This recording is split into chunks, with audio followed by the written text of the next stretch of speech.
Well, good morning. Welcome to day 30. Just making sure y'all paying attention.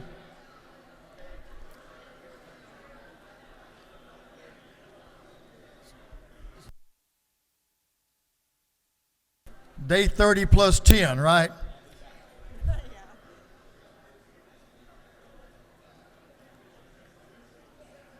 Legislative Day 40. I kind of figured that out this morning and overnight. Sound like some urgency in the calls and visits I had yesterday and this morning. It's good to see everybody this morning. Mr. Clerk, how about ring that bell?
The hour for convening having arrived. All members will please take seats. All members will please take seats. We're going to have the morning roll call. All members present will please vote green to signify their presence in the chamber. And Mr. Clerk, will you unlock the machines?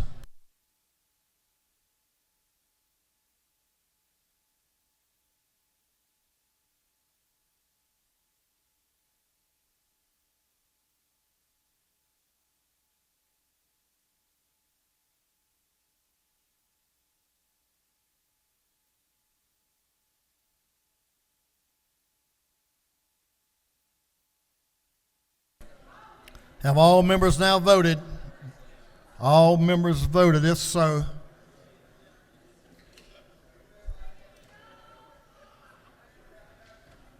clerk will lock the machine. Doorkeepers, will you please close the doors and keep them closed?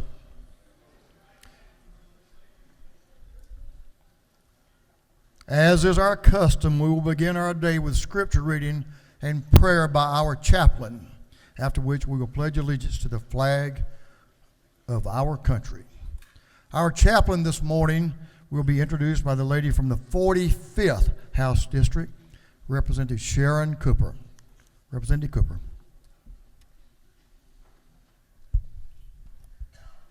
Thank you, Mr. Speaker, for allowing me to bring the pastor of the day on this final signing day. And before I introduce Reverend Dr. Jessica Terrell, I'd like to also ask the House to help me welcome Reverend Porter. He's a chaplain at the First Methodist Church in Smyrna, Georgia. Reverend Porter, thank you.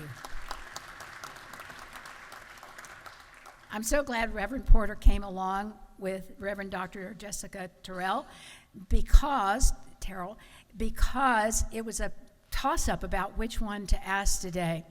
And if you listen carefully, as a little bit more in the introduction, you'll understand why I decided to ask her, and Dr. Porter was very nice to agree to go along with that. So Reverend Jessica is from LaGrange, Georgia, and like many in this chamber, she grew up on a farm that had been in her family for generations, and in a community that was small at the time.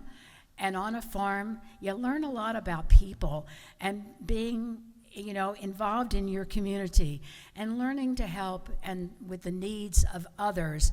and going back and forth and helping each other when there's a time of need.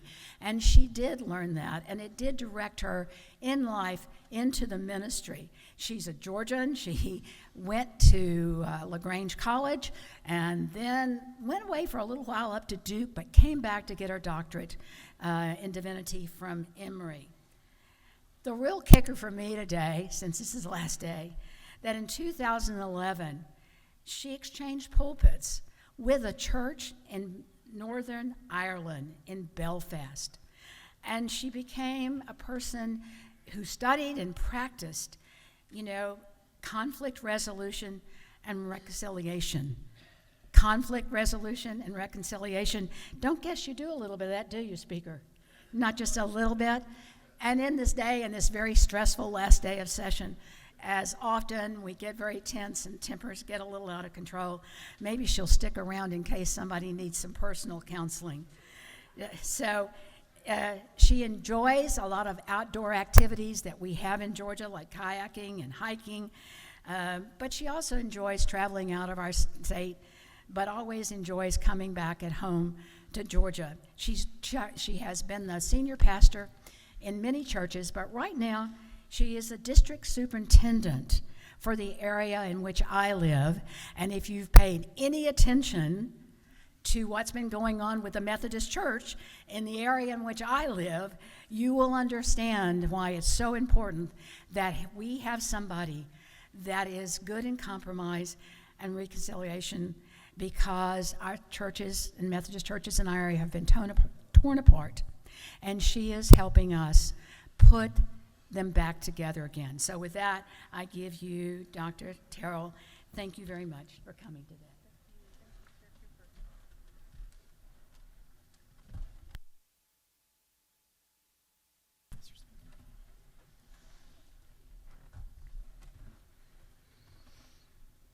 Thank you so much for that introduction, and also for the honor of offering you all a word of encouragement and guidance as you lead and care for the people of our beloved state.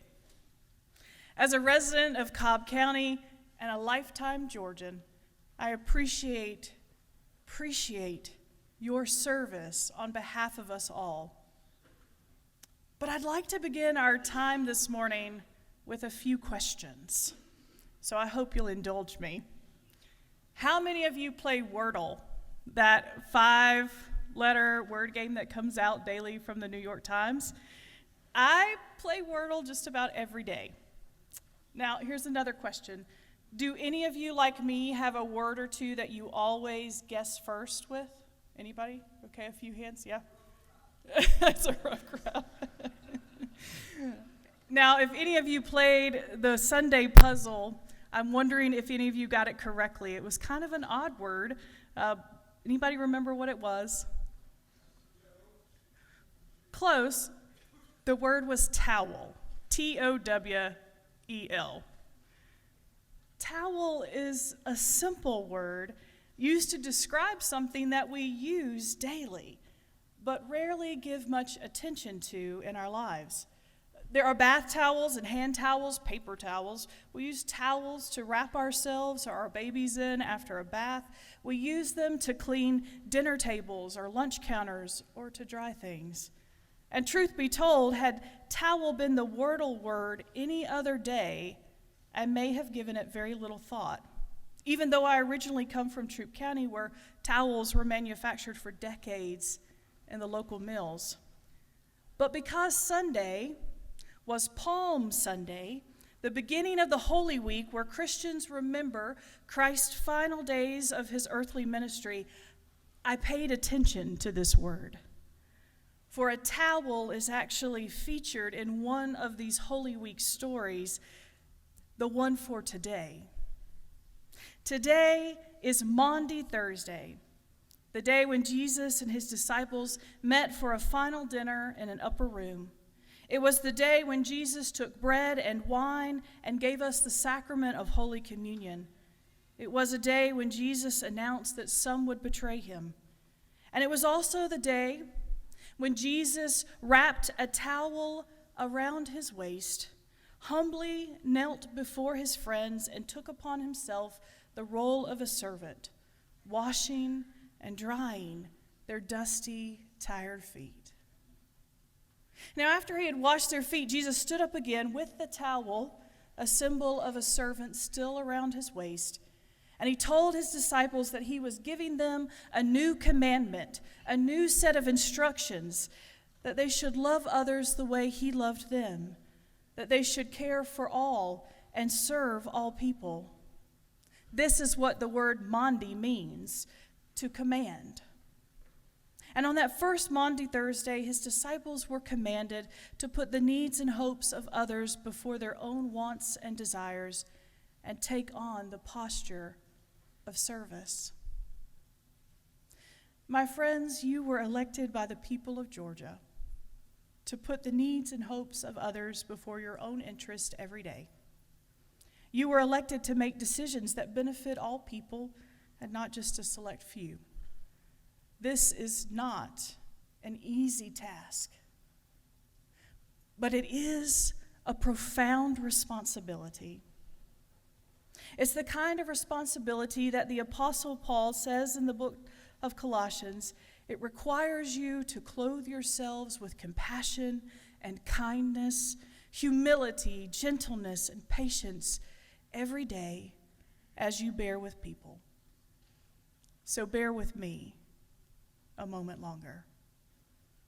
Whatever your faith is, I hope that on this Maundy Thursday, on this last day here, you might look at the example of Jesus and think of the good you can accomplish by having a heart that stoops to care and serve. I'd like to pray for you, and so if you join me in standing for that prayer.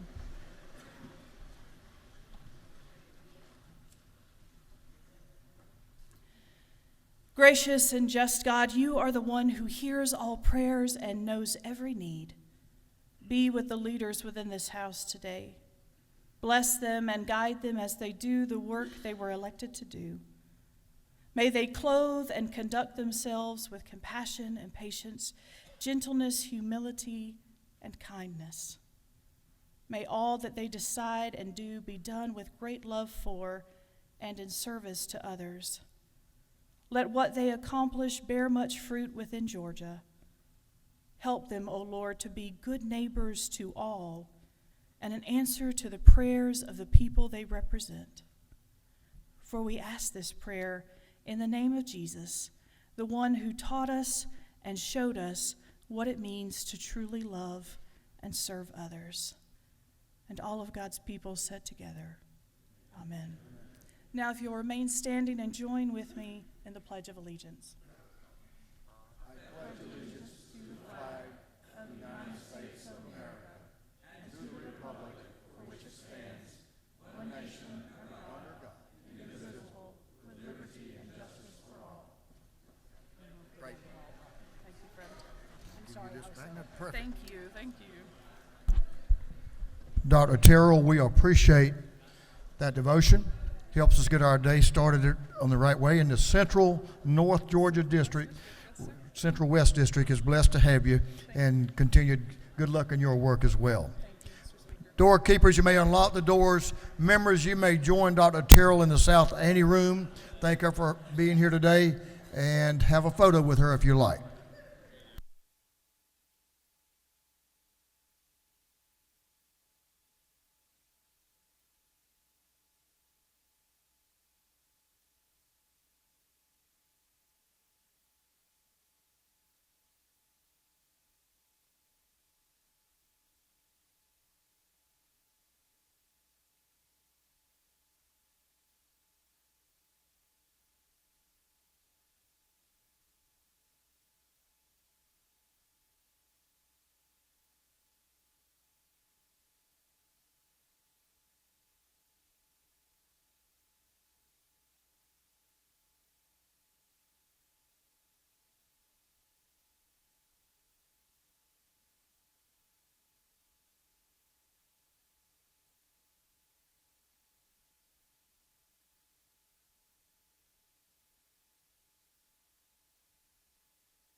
Members, our doctor of the day is today is brought to us by Representative Mary Margaret Oliver. Thank you, Representative Oliver. Dr. Daniel Lopez is here to take care of our needs today, and if you have an opportunity to make sure you show your appreciation to Dr. Lopez, Representative Oliver, I hope you'll let him know that we appreciate him being here.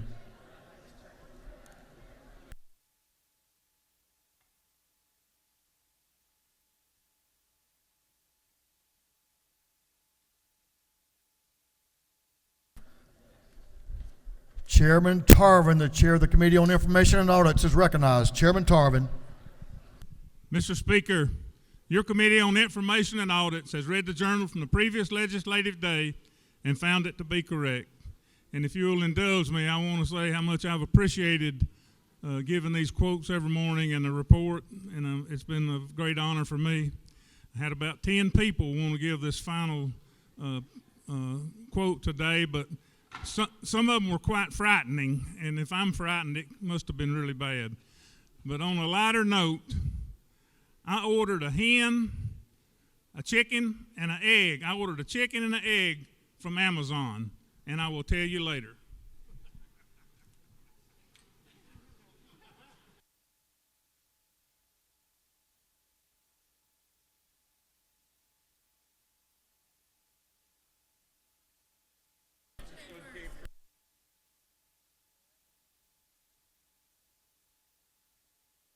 I get it. It took me a minute.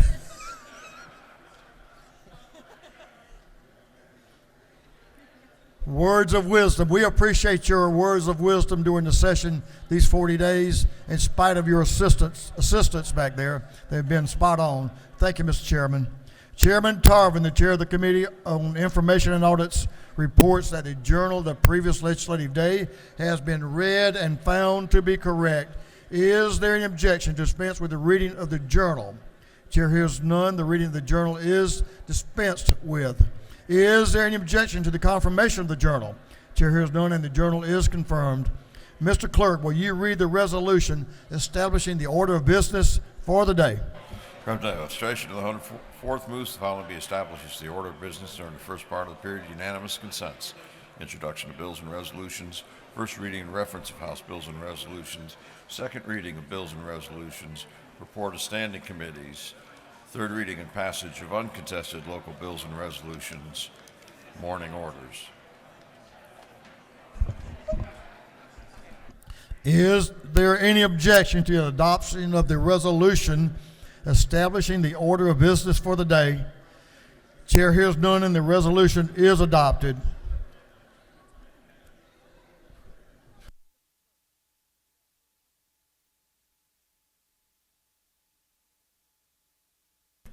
Proves what I always say, fact is stranger than fiction. We do have first readers today. Mr. Clerk, first reading the bills and resolutions. House Bill 1515 by Representative Taylor, the 173rd, and Chocos, the 151st. Bill being titled an act to amend titles 33 and 34 of the official code of Georgia annotated relating to insurance and labor and industrial relations. Small business development. House Bill 1517 by Representative Lim of the 98th. Bill be titled an act to amend Chapter 25 of Title 50 of the official code of Georgia annotated relating to Georgia Technology Authority. Budget and fiscal affairs oversight. Budget and fiscal affairs oversight. House Bill 1518 by Representative Lim of the 98th. Bill be titled an act to amend Chapter 8 of Title 50 of the official code of Georgia annotated relating to the Department of Community Affairs. State Planning and Community Affairs. House Bill 1519 by Representative Lim of the 98th. Bill be titled an act to amend Chapter 80 to Title 36 of the official code of Georgia annotated relating to general provisions applicable to counties, municipal corporations, and other governmental entities. Governmental Affairs. House Resolution 1644 by Representative Lim of the 98th and Fry the 122nd. A resolution urging Congress to enact legislation.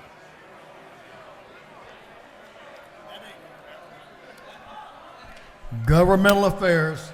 That completes first readers.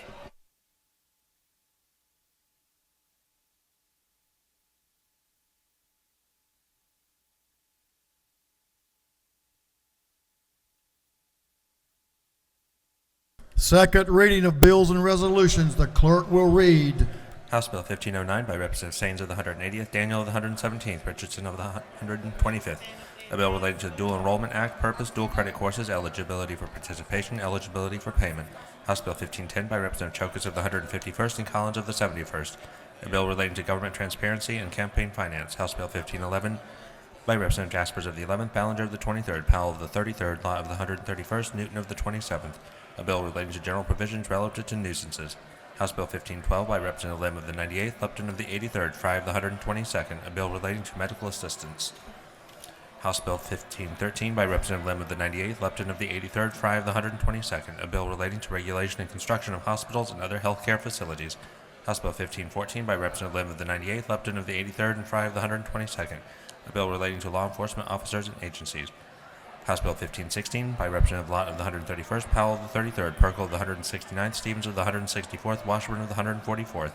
A bill relating to nurses and physicians, acupuncture, physician assistants, cancer and glaucoma treatment, respiratory care, clinical perfunctionists, orthodontics, and prosthetics practice.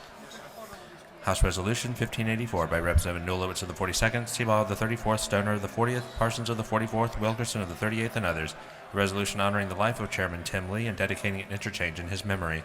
House Resolution 1643 by Representative Maynor of the 56th, Stevens of the 164th, Gilliard of the 162nd, Panish of the 51st, Mitchell of the 88th, and others. A resolution creating the House Study Committee on Atlanta's Historic Civil Rights Communities.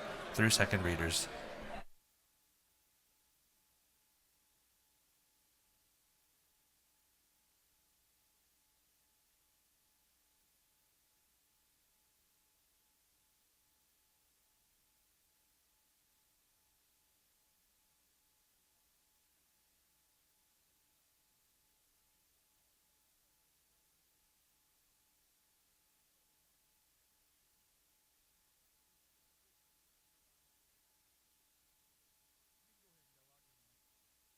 Reports of standing committees. The clerk will read.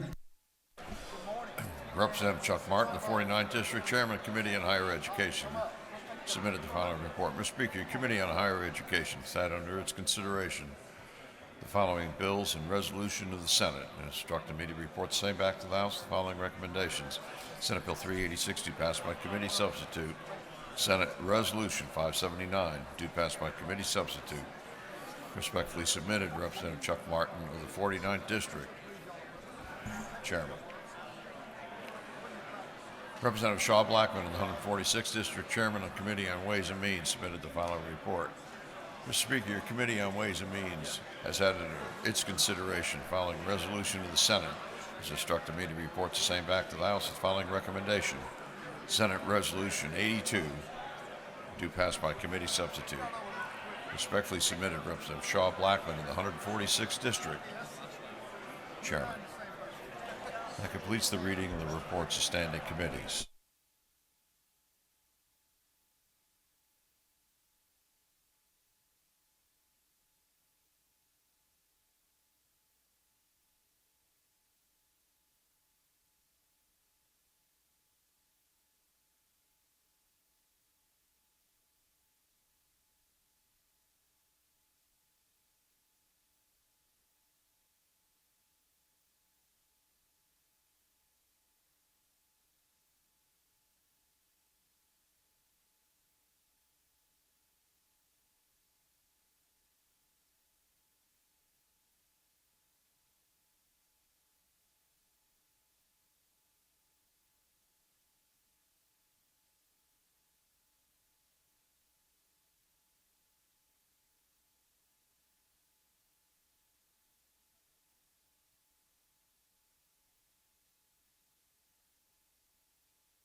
House will come to order.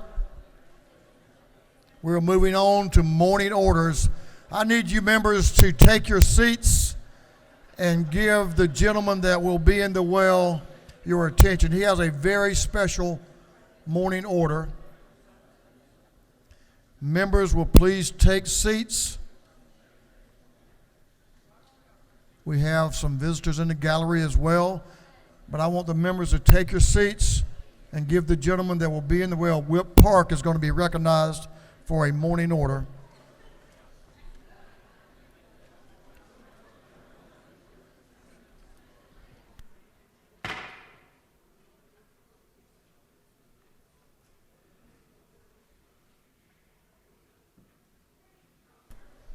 Doorkeepers, you don't have to lock the doors, but I would appreciate if you close the doors, doorkeepers.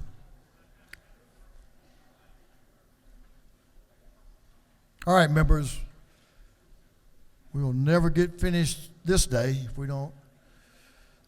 We may be in another day before we finish our work.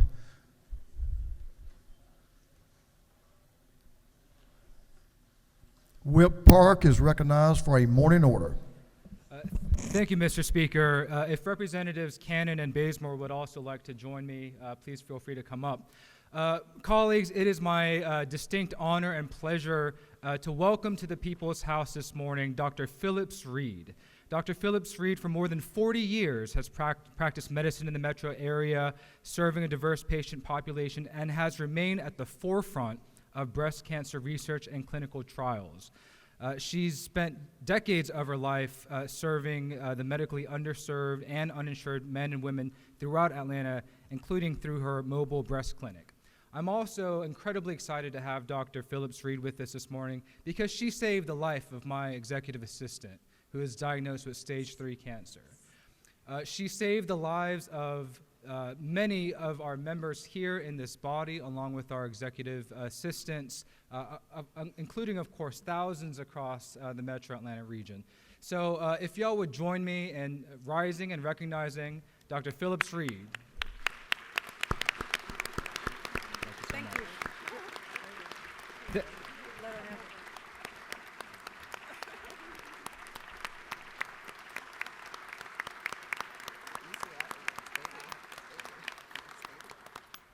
Thank you, Representative. Dr. Reed, thank you. Dr. Reed will be in the South Ante room to take some photos. You've only been practicing, what you tell me, about 10 years, is that what you said? About 40 years practicing medicine and tending to the needs of the people of this state. Dr. Reed, thank you so much for your service to Georgians, and we appreciate your and wish you well in your continued service to Georgians as well. You may take a photo with Dr. Reed out in the South Ante room if the members would like to. Okay, we'll move on to some additional morning orders. We have some folks in the gallery and some other recognitions, so I'm going to ask the members to take care of their mission, but also keep it as brief as possible, and we're going to move on with the further business of the day. Representative Amati Crawford, Representative Crawford, recognized for a morning order.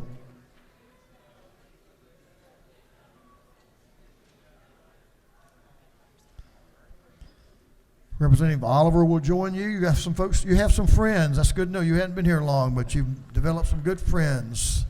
Representative Crawford and his friends. Representative Crawford's recognized. Thank you, Mr. Speaker. And of course, teamwork makes the dream work. And I have an incredible team here this morning, friends. I have the Decatur High School cross-country team champions, state champions, who not only won the state championship cross-country meet this year, but they also won last year. So we have a dynasty building. I'd like to stand and recognize them and their coach, Coach Souther, Coach Smith, as well as their superintendent, Dr. Whitaker, and some parents. So if you would, please stand and join me in recognizing the champions.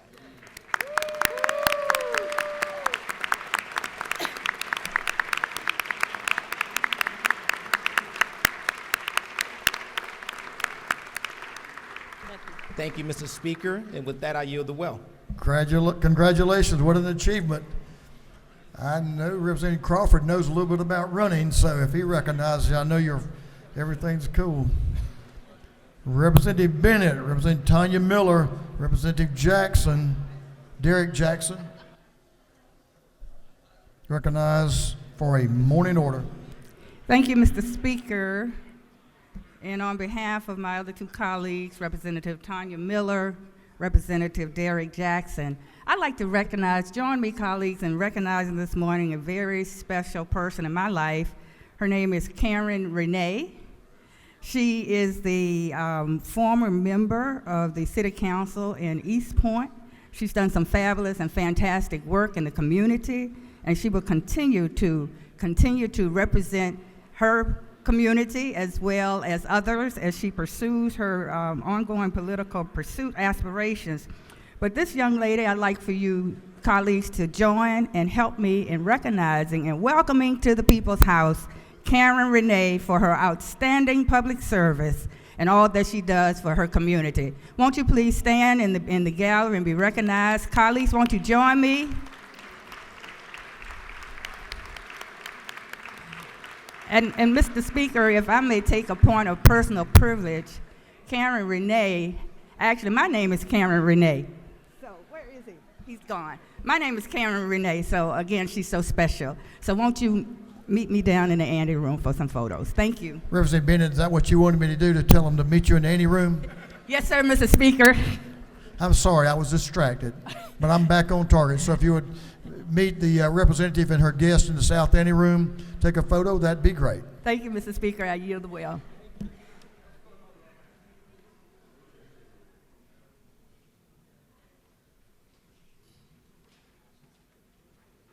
Representative Sheila Jones is recognized for a morning order. Representative Jones. Thank you, Mr. Speaker and members of the House. Today we recognize first responders here at the state capitol. In the gallery, we have Audrain Jackson, and she is the founder of September 11th First Responders Appreciation Program, which was founded in 2002. I want to thank Audrain Jackson for bringing to me the idea of having First Responders Appreciation Day here in Georgia. Audrain Jackson, will you please stand?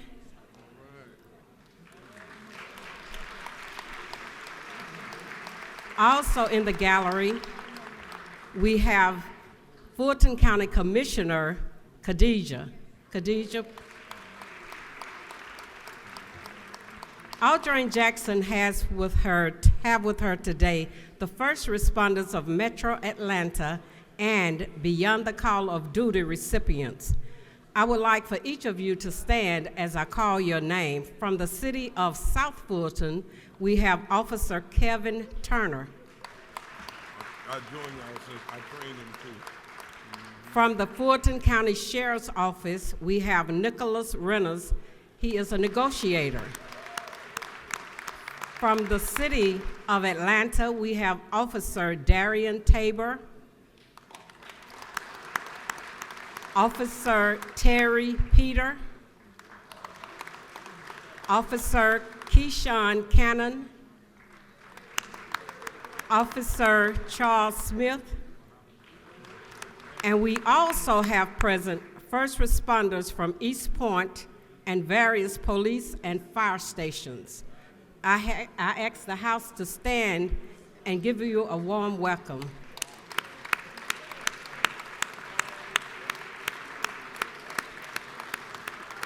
Thank you. And next, I want to recognize the first responders in the House of Representatives.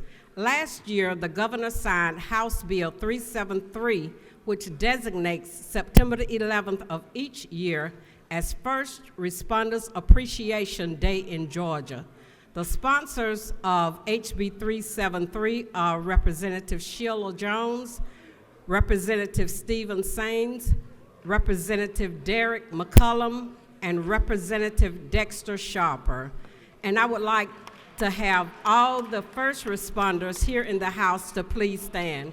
If you're a first responder, House of Representative member, please stand. Thank you. And you all can come down to the ante room and we will join you and take a picture with you. Thank you.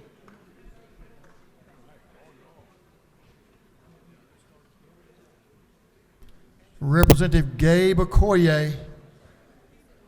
Representative Okoye, here he comes. Don't you embarrass anyone now.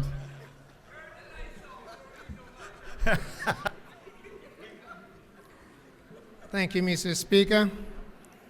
Mr. Speaker, this morning I want to recognize somebody who is dear to you.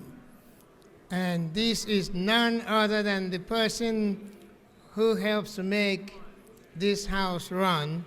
And that's our floor messenger, Betsy Thoreau. Thank you. Can we recognize Betsy for all the good work she's been doing? Thank you, Mr. Speaker.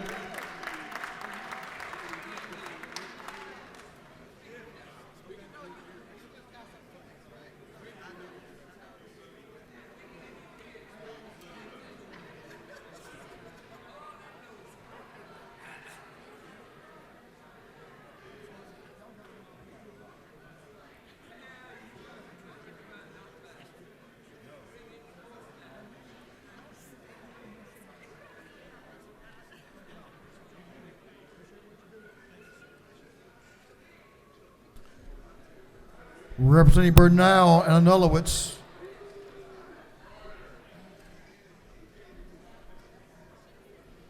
Representing Bernal and Representative Anulowitz are recognized for a morning order. The ladies will hold just for a moment. Let me get some attention.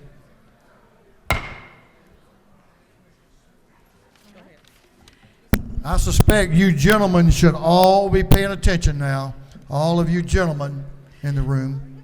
Thank you, Mr. Speaker. Indeed, they should, because we are here today as members of the Georgia Women's Legislative Caucus. And one of the things we want to do is take a moment to recognize the co-chair here in the House, Representative Kimberly Alexander, who has done a wonderful job of guiding this caucus, of planning our retreat. Yes, she deserves all of this recognition. She has done an incredible job, and we are so grateful for her service to Georgia. We have the Yellow Roses. You know, as most of you know, we have the annual Nikki T. Randall Yellow Rose Awards every year, and we would also like to present her with these roses and this commemoration. Thank you so much. And yes.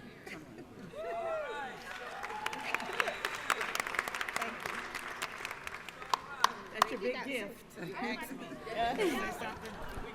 Representative Anulowitz, if you'll stay put, I'll call Representative Gamble. Thank you. Representative Gamble and Thank you, guys. Oh, I certainly wasn't cutting any of the ladies off. I apologize. My goodness. Where are my manners?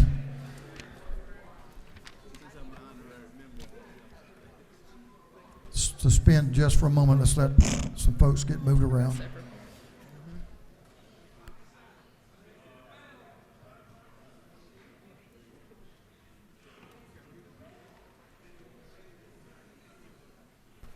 Representative Anulowitz and Representative Gamble are recognized for a morning order. Thank you again, Mr. Speaker. I appreciate it.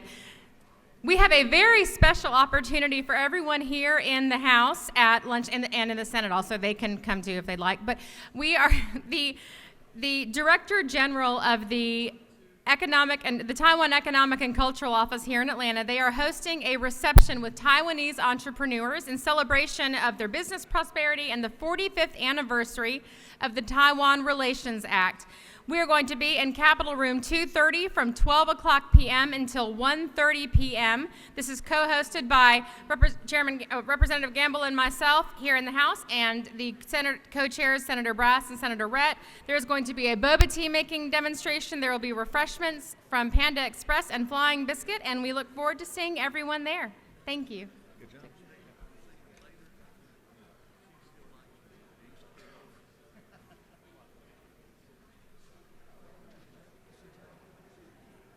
Representative Jasmine Clark is recognized for a morning order. Thank you, Mr. Speaker. Good morning, colleagues. Today I want to welcome to the state capitol Shelly Ann McKenzie, who is the person who established Help for Healthcare Professionals Incorporated. This is a nurse-owned 501c3 nonprofit that's leading the community and dedicated to supporting our frontline heroes across Georgia through crisis relief, education, and advocacy. Ms. Shelly Ann is here. She's a registered nurse who served in healthcare for almost 25 years. Please stand. Thank you all so much for being here, and thank you so much for your dedication to the healthcare workforce in Georgia. Please meet me downstairs in the anteroom for pictures. Thank you, Mr. Speaker. Good to have y'all. Thank you for what you do for your fellow Georgians in healthcare. We're pretty focused on healthcare in the House. I know y'all are, so we appreciate you. Thank you.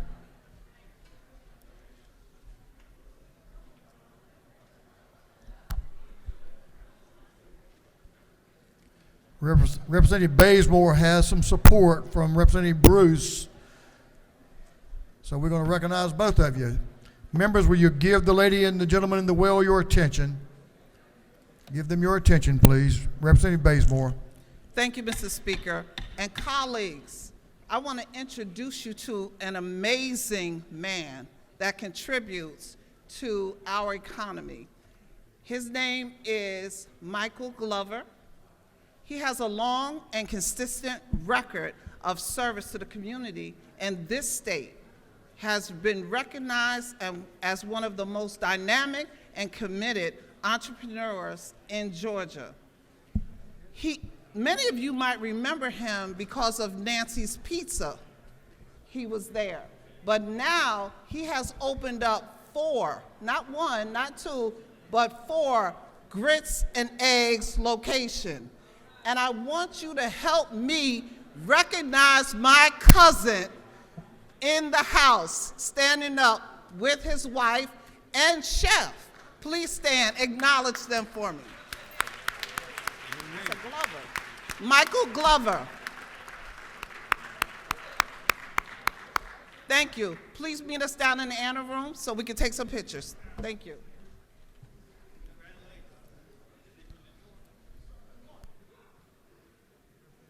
Representative Pete Marin, you're not bringing your sidekick with you today? No, not today. Okay, all right. Today I rise. Good morning, fellows, colleagues. Good morning, buenos días a todos. Sine die, love it. Today I had the honor to recognize APAC. APAC is the Asian Pacific American Council. They're here today. Organizations belonging to that is the Taiwanese, the Cambodians, the Filipino, the Indian American, Indonesian, the Korean American, Laotian, Nepalese Association, OCA, Organization of Chinese Americans, Thai Association, the Vietnamese American Community of Georgia, and U.S. Pan Asian. They're here in the gallery. Would you please stand and be recognized? Members, let's give them a welcome to the House of Representatives. Thank you very much for being here. Thank you, Mr. Speaker.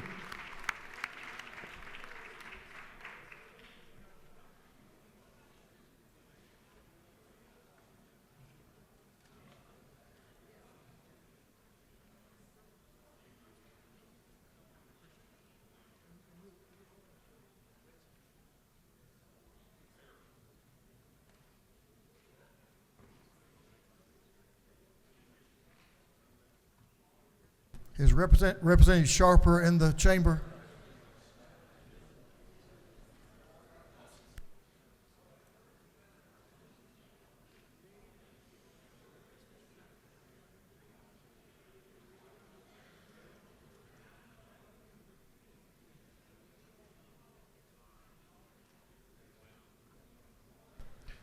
Representative Tyler Paul Smith, Chairman Smith, is recognized for a morning order. Thank you, Mr. Speaker. Today we have with us Atlanta's John Marshall Law School Law Journal students visiting with us. They're up there in the gallery. Mr. Speaker, I know you and I both went there, but I don't think either one of us were on the Law Journal. But No, I was just glad to get in the door. Same here, Mr. Speaker. So these students do a great job every year, a great publication. I recommend that all of you read that.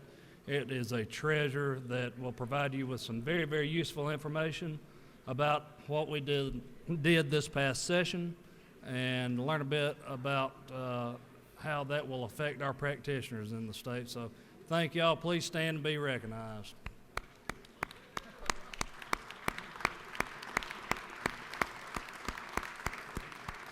Thank you, Mr. Speaker. Welcome. Good to have y'all. Keep working hard. Thank you, Representative. Come down to this south ante room and get a photo over here, if you will. Be great.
That completes our morning orders.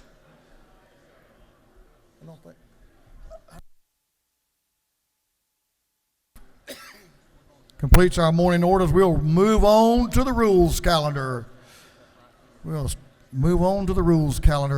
Clerk, will you read the caption to Senate Bill 198? 198. Senate Bill 198 by Senator Harrell of the 40th, Albers of the 56th, Butler of the 55th, and others to be entitled an act to amend Chapter 1 and Title 37 of the Official Code of Georgia annotated relating to governing and regulation of mental health so as to create the Georgians with Intellectual and Developmental Disabilities Innovation Commission.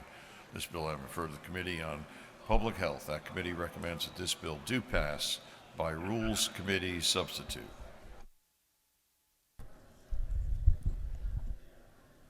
Members, if you'll give your attention to the presenter, I think you'll need to hear what he has to say. Chairman Hawkins is recognized to present Senate Bill 198. Thank you, Mr. Chairman.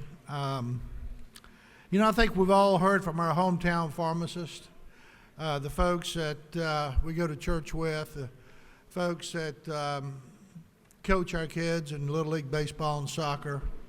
Some of them are councilmen. There's been a mayor up in one of the northern towns of Georgia, probably about 20 years. We got two of our distinguished House members over here on my left that are pharmacists. And right now, those independent pharmacists are struggling to survive and keep the doors open. It's come to our attention that the state PBM has decided that they will pay them less than they do the chain stores and the middle-sized stores. We've been looking into this for some time, and I will tell you, it's funny how it works. It sort of worked this way years ago in healthcare. They would take about 400 to 500 of the procedures that we can do and pick out the ones that we do every day and cut those by 30%. But when you look across the sphere of 400 or 500 procedures, it came out to less than 1%. But what you do every day gets cut 30%, you don't have an income. All you're doing is paying the overhead. And that's what's happening to our pharmacists, and that is not right.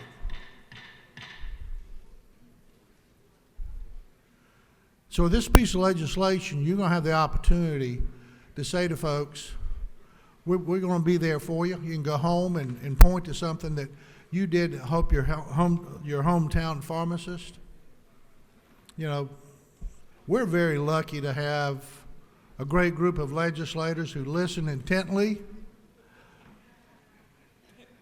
know the subject matter, and can make a difference at home.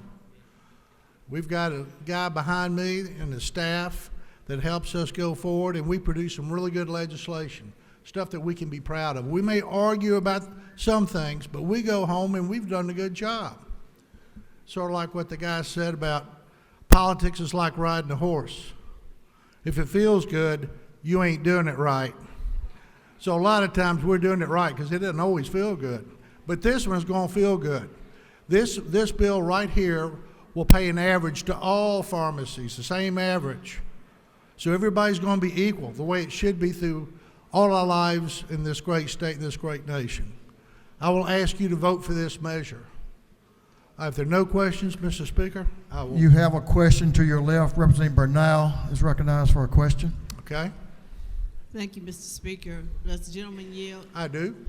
Is it not true that I came to your desk and mentioned Hart's Pharmacy that has been in our county for over 50 years? It's a small pharmacy. I believe that to be true. Well, on behalf of him, I want to just say thank you.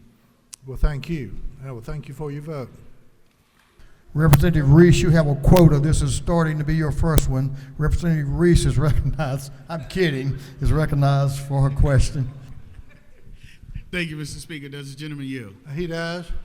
Sir, isn't it true that this bill here will help many of our small pharmacies, especially in the rural area, get the reimbursement that they need, and hopefully we will see pharmaceutical facilities maintain their businesses in small towns versus losing them based upon the contracts that we've seen historically? Absolutely, not only today, tomorrow, but also into the future. That was a good question, so we're going to try a guy from rural Georgia.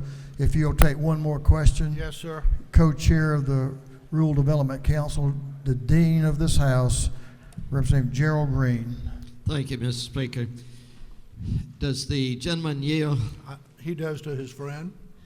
And indeed, we are friends, and we've Yeah. discussed this particular issue Yeah. so much, and you know in the rural areas what is happening. Right. And one of the initiatives of the Rural Development Council was just this, to try to find a way, and you have found a way, and I commend you for this piece of legislation.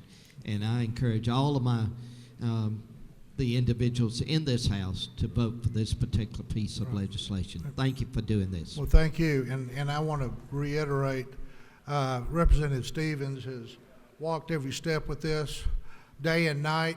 We've been in the governor's office, the DCH office, we've been everywhere we can go to find a path for this to work, and you may see more things coming in the future to help these folks. This is only a first step. Yeah. Gentleman has no further questions. Thank you, sir. Gentleman has yielded the well. Is there any objection to the previous question being ordered? The chair hears none. The previous question is ordered. Is there any objection to withdrawing the committee substitute? The chair hears none. The committee substitute is withdrawn. Is there any objection to adopting the substitute ordered by the Committee on Rules? Chair hears none. The Rules Committee substitute is adopted. Is there any objection to agreeing to the report of the committee, which was favorable to the passage of the bill? Chair hears none. The report of the committee is agreed to. Shall this bill now pass? All in favor of the passage of the bill will vote yes. All those opposed will vote no. And Mr. Clerk, will you unlock the machine?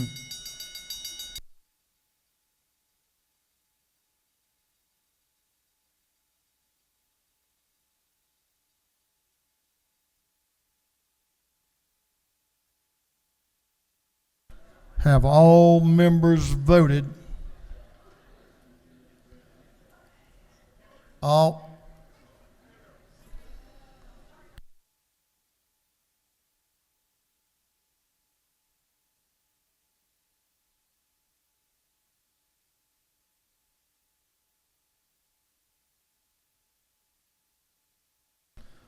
members voted. If so, the clerk will lock the machine on the passage of Senate Bill 198. The yeas are 165, the nays are 0.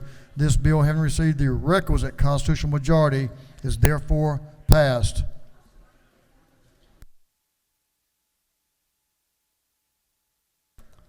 For what purpose does Representative LaHood rise? To make a motion. State your motion. I make a motion to move Senate Bill 189 back to rules. Mr. Clerk, will you read the caption? Senate Bill 189 to be entitled an act to amend Chapter 2, Title 21 of the Official Code of Georgia Annotated relating to primaries and elections generally, so as to provide that the text portions of ballots produced by ballot marking devices shall be counted for vote tabulation. On the gentleman's motion that Senate Bill 189 be withdrawn from the calendar and recommitted to the Rules Committee, is there objection? Hearing none, it is so ordered.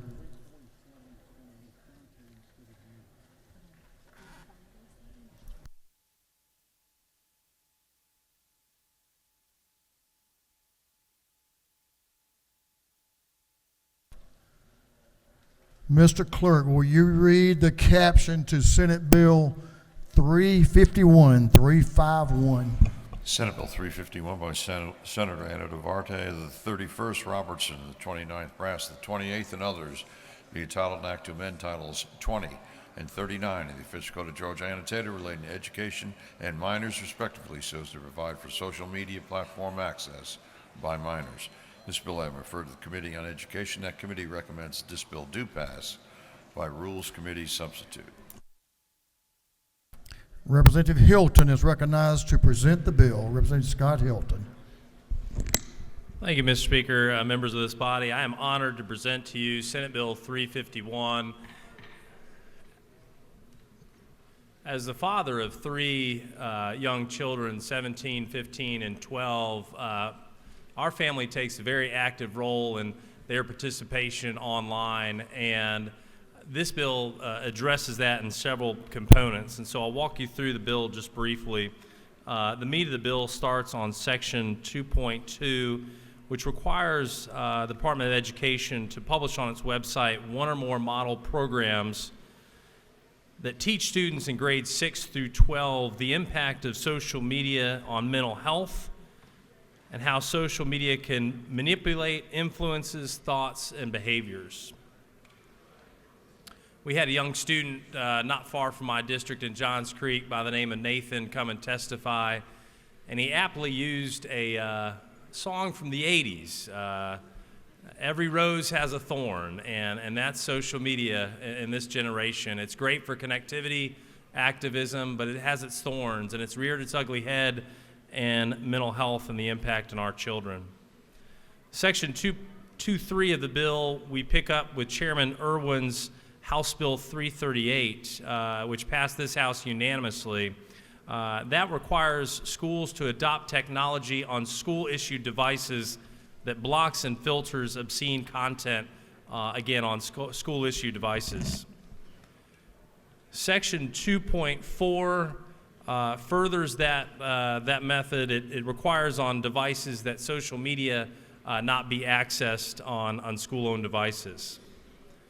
You then move to Section 2.5 of the bill, where we make our first meaningful updates to bullying, especially in regards to cyberbullying, and outlines recommendations there. Section 3.1 of the bill requires that social media companies make commercially reasonable efforts to make technology available for age verification for minors. So for a minor seeking to sign up for a social media account, their parents will need to submit some sort of verification letting them know that they agree to their minor child signing up for that social media account. And I'll tell you, down here in the House, many of the problems we try to solve are really due to parental involvement, and this is a great bill to encourage parental involvement in the realm of social media. And then finally, in Section 3.2, we pick up House Bill 910, which was passed by Chairman Jaspers by a vote of 165 to 1, again requiring age verification for websites that offer obscene material. And with that, Mr. Speaker, I will pause for questions. You have a couple of questions. To your left, Representative Parsons is recognized for a question. Thank you, Speaker. Gentleman yield. Yes, sir. Yes, sir. I want to thank you for working on this. I am aware of some legislation was passed in other states that are tied up in court now regarding something like this. I'm just curious, in this legislation, and I could have looked and read it, and I apologize, but how are the ages defined for minor children in this bill? Great. Yes, sir. And The gentleman will suspend just for a moment. Great question. So, yes, there had been litigation. We took that into consideration when writing this bill. In this bill, minors are defined as 16 and under the age of 16. So Florida just passed a bill. Theirs was 14 and under. Yeah. Representative Hughley, to your left, also has a question. Representative Hughley is recognized for a question. Thank you, Mr. Speaker. Does the gentleman yield? To my seatmate, I don't know if I have a choice. So yes, I do. Thank you. First of all, how many subject matters do we have in this bill?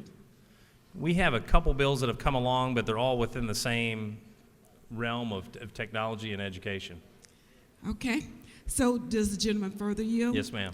On page 25 of the bill, what does it explain to me in line 635 where it starts? What is commercially reasonable efforts to verify age? What does that actually mean? I take it on kind of plain language there. They've got to make reasonable efforts, and we've outlined those in the bill, what some of those efforts are. So they've got to, a parent can submit online, submit via fax, call in. Again, the bill outlines a number of ways that parents can easily submit an age verification for their child. Does the gentleman yield for one final question? Yes, please. So how will all of this be enforced?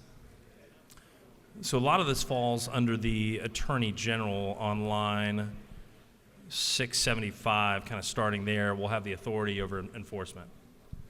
Thank you. Gentlemen, yield for Chairman Jaspers for a question to your right. Thank you. Thank you, Representative Hilton. Do you yield for a Yes, question? I do. Yes, Mr. Chairman. You know, isn't it true that when the House voted 165-1 on House Bill 910 that will protect our children, that the New Orleans-based U.S. District Court ruled in favor of the language that's in this bill, and that very day, Pornhub turned Texas off?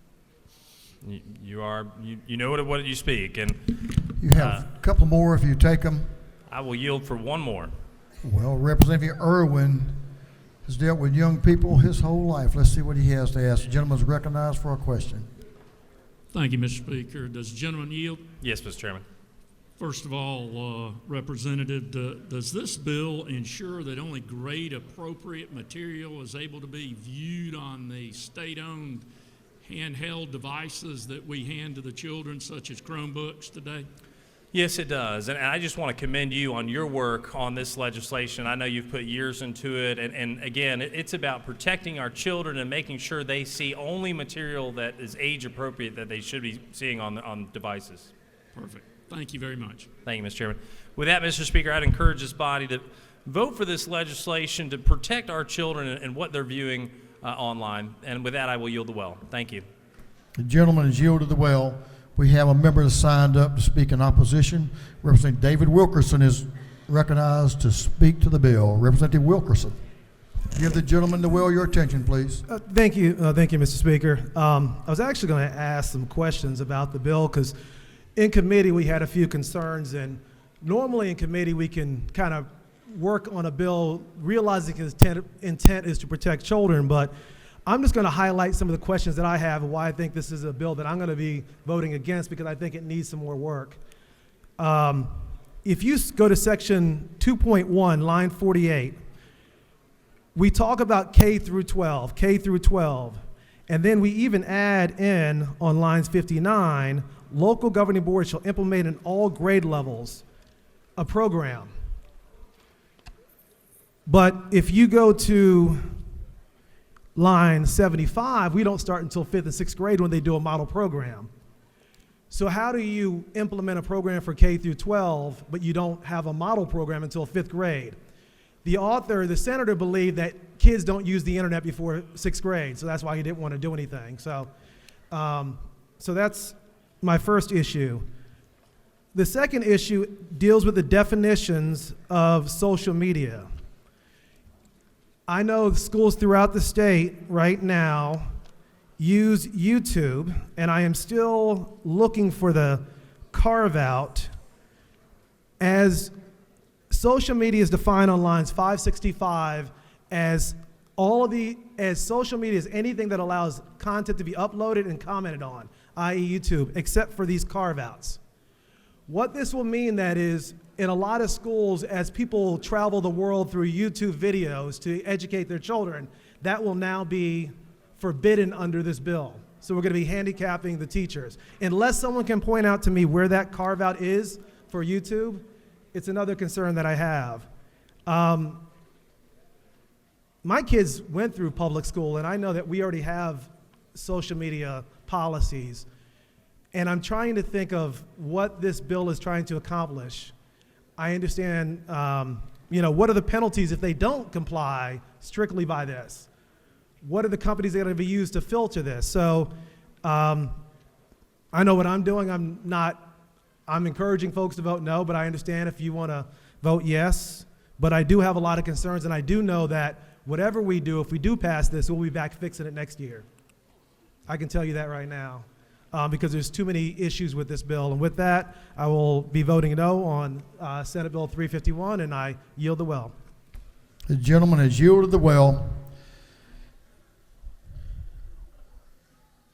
That concludes the presentations on SB 351. Is there any objection to the previous question being ordered? Chair hears none. The previous question is ordered. Is there any objection to withdrawing the committee's substitute? Chair hears none. The committee's substitute is withdrawn. Is there any objection to adopting the substitute offered by the Committee on Rules? Chair hears none. The Rules Committee substitute is adopted. Is there any objection to agreeing to the report of the committee, which was favorable to the passage of the bill?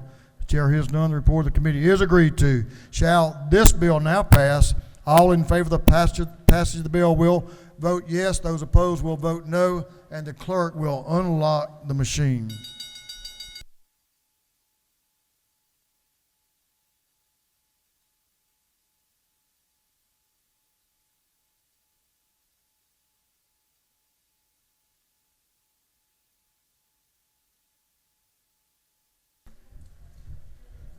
Have all members voted?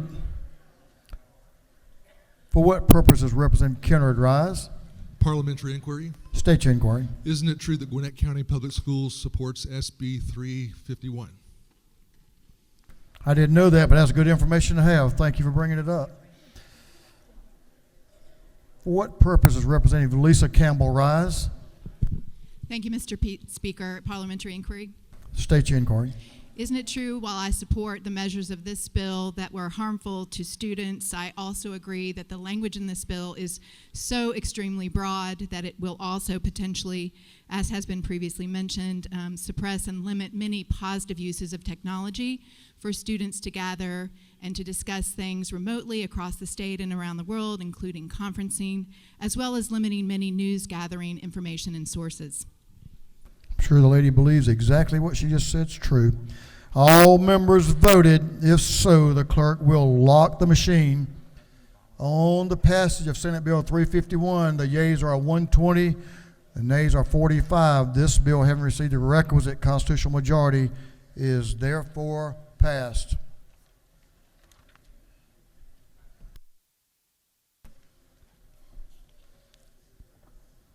Mr. Clerk, will you read the caption to Senate Bill 105?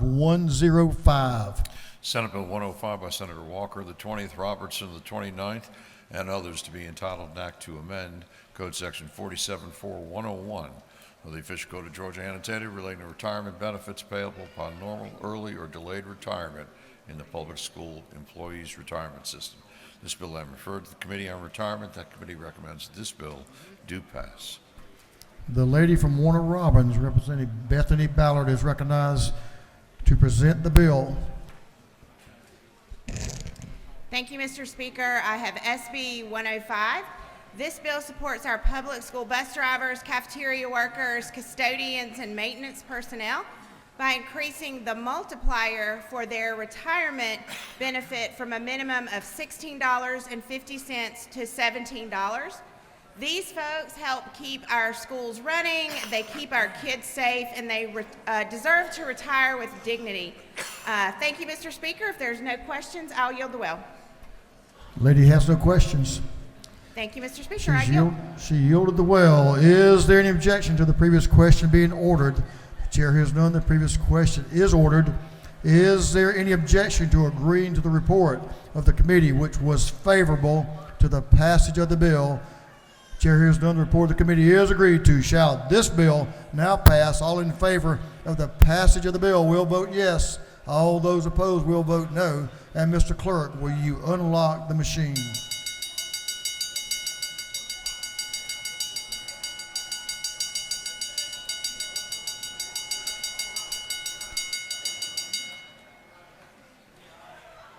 Have all members voted?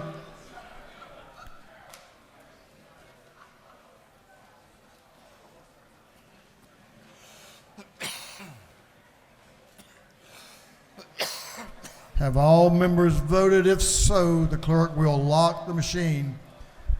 On the passage of Senate Bill 105, the yeas are 163, the nays are 0. This bill, having received the requisite constitutional majority, is therefore passed. Mr. Clerk, will you read the caption to Senate Bill 138?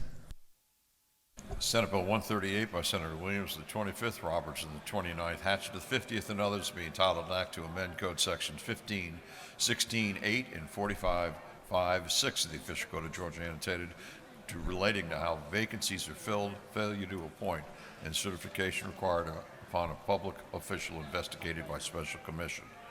This bill having referred to the Committee on Public Safety and Homeland Security, that committee recommends that this bill do pass by committee substitute. Representative Mathis is recognized to present the bill. Representative Mathis. Thank you, Mr. Speaker. Members of the House.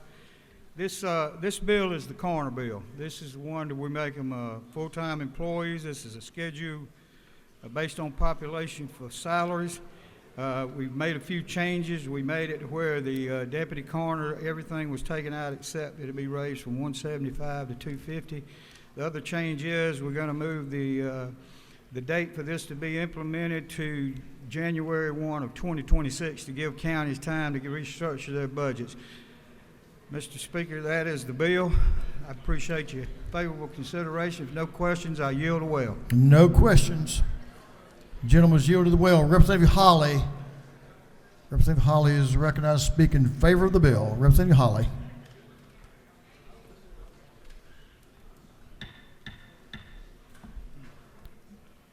Thank you, Mr. Speaker.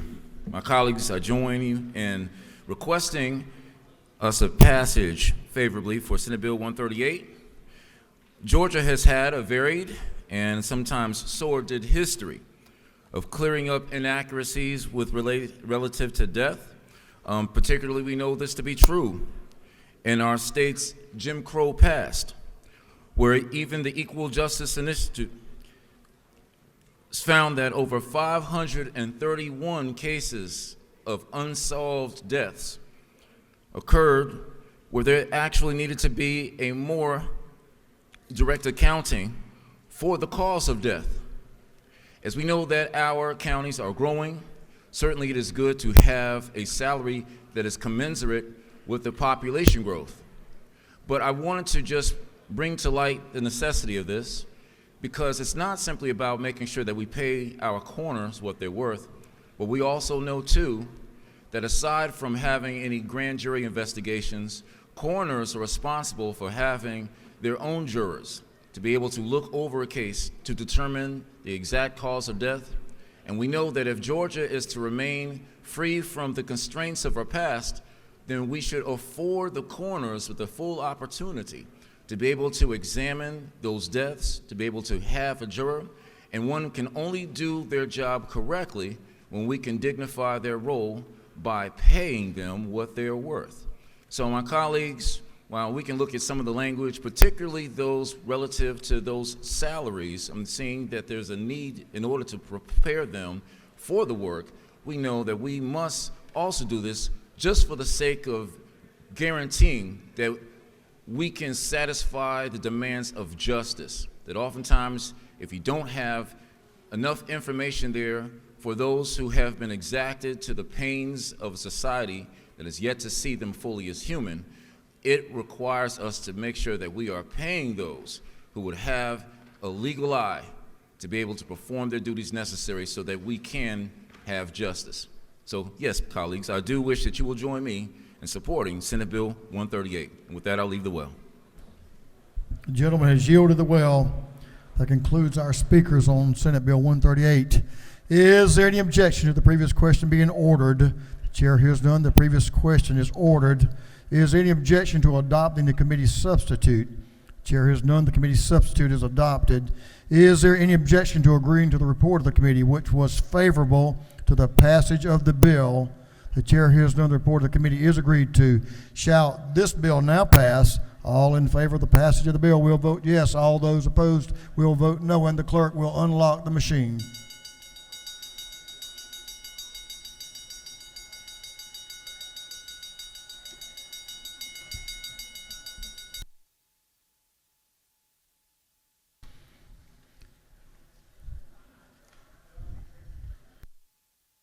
Have all members voted?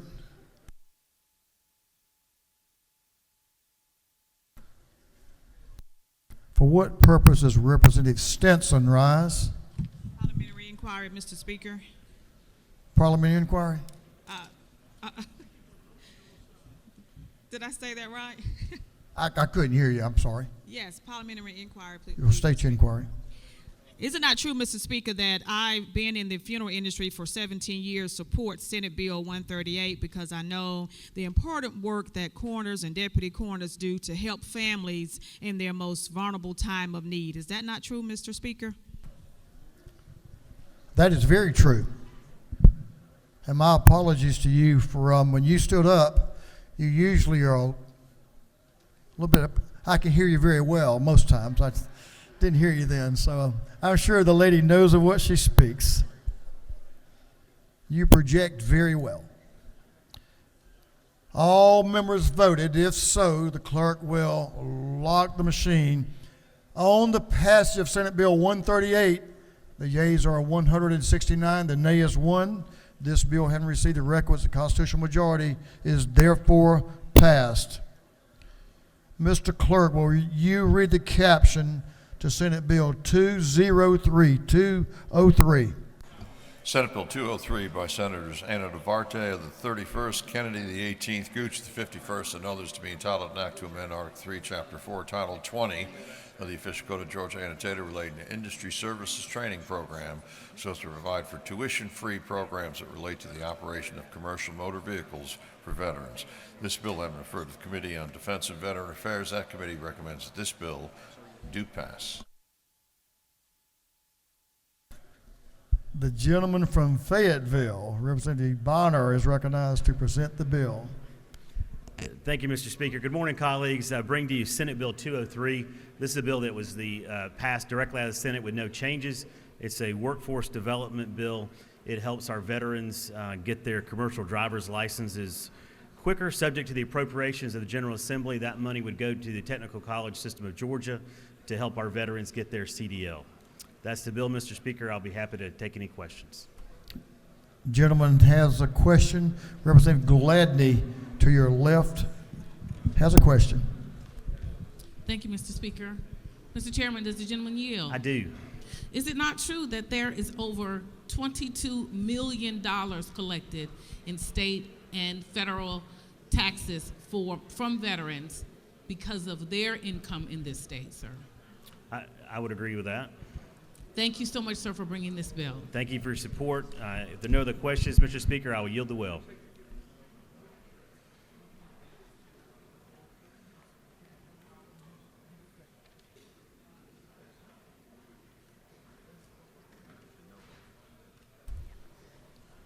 That concludes our questions. The gentleman's yielded the will. Is there any objection to the previous question being ordered?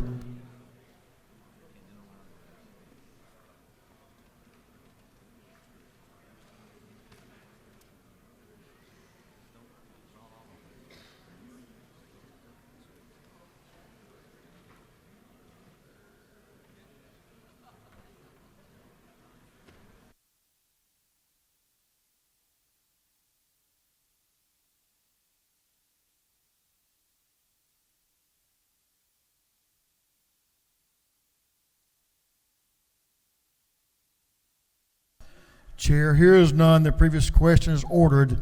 Is there any objection to agreeing to the report of the committee, which was favorable to the passage of the bill? The chair hears none. The report of the committee is agreed to. Shall this bill now pass? All in favor of the passage of the bill will vote yes. All those opposed will vote no, and the clerk will unlock the machine.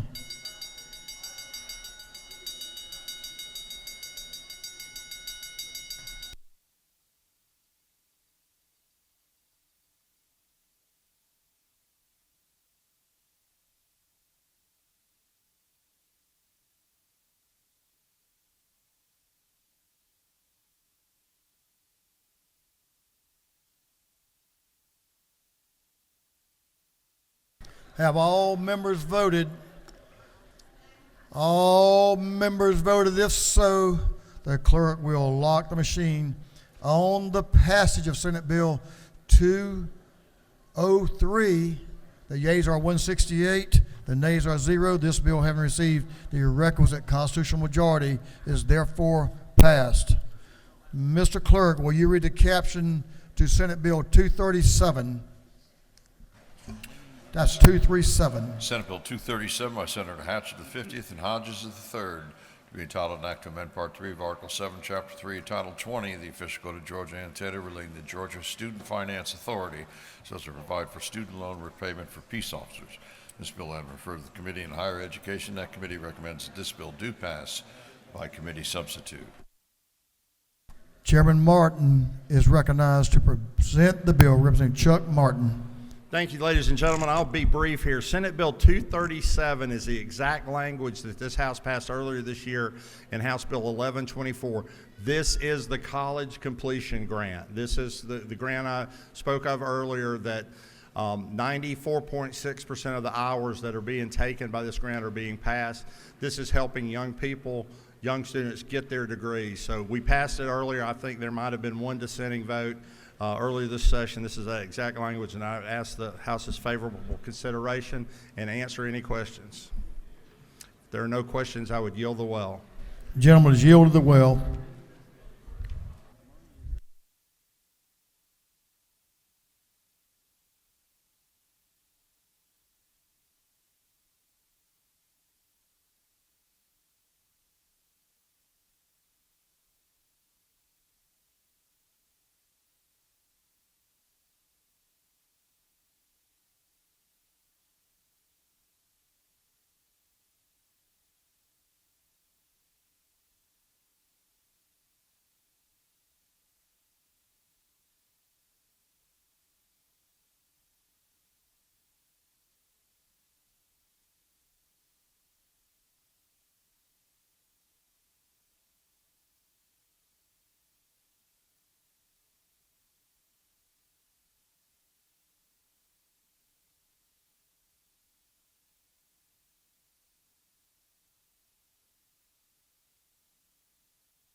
Pardon my absence.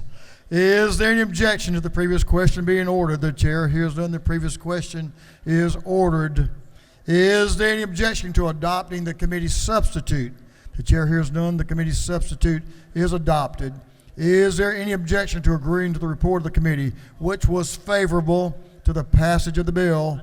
The chair hears none. The report of the committee is agreed to. Shall this bill now pass? All in favor of the passage of the bill will vote yes. All those opposed will vote no.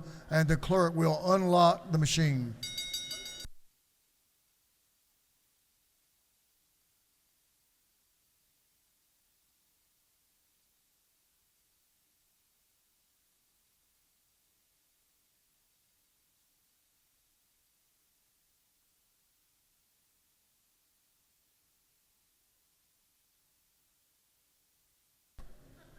Have all members voted?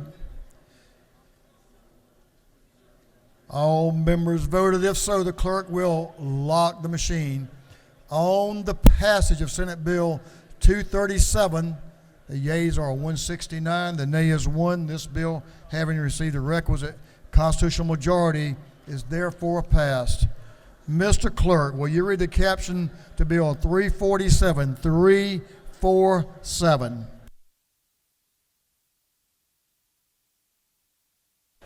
Senate Bill 347 by Senator Anna Vitarte of the 31st, to be entitled an act to amend Code Section 1562 of the official code of Georgia and Taylor relating to number of judges of Superior Court so as to provide for an additional judge of the Superior Courts of the Tallapoosa Judicial Circuit. This bill has been referred to the Committee on Intergovernmental Coordination. That committee recommends that this bill do pass by committee substitute.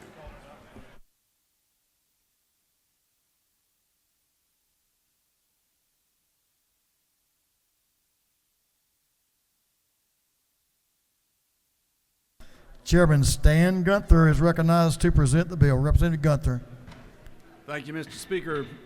Ladies and gentlemen, Senate Bill 347 started out as a Tallapoosa judgeship bill, adding another judge to the Tallapoosa circuit. The problem was that they were ranked way low on getting a new judge. This bill has been changed to be a Douglas County judgeship, which they are high enough on the list to get a judgeship, but the Senate, for whatever reason, has chosen not to go forward on that. So this is to put it back over to them and hopefully get their agree on this. So if you have any questions, I'm glad to answer. Gentleman has no questions. Thank you. Yield the well. Gentleman's yield to the well. Is there any objection to the previous question being ordered? The chair hears none. The previous question is ordered. Is there any objection to adopting the committee's substitute? The chair hears none. The committee's substitute is adopted. Is there any objection to agreeing to the report of the committee, which was favorable to the passage of the bill? The chair hears none. The report of the committee is agreed to. Shall this bill now pass? All in favor of the passage of the bill will vote yes. All those opposed will vote no. And the clerk will unlock the machine.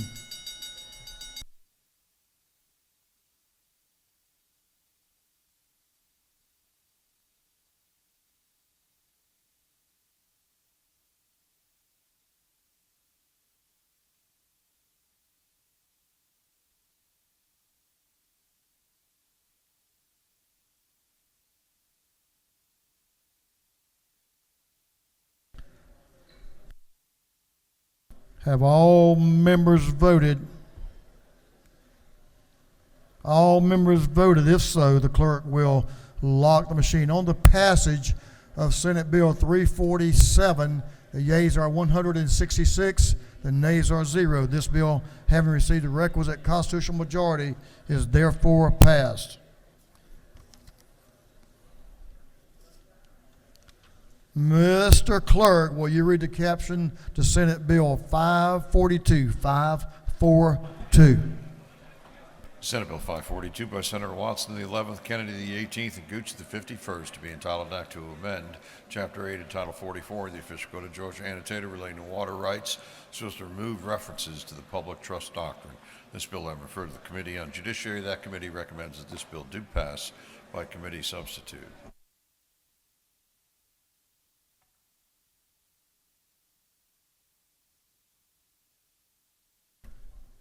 I'm looking forward to the lady explaining this bill.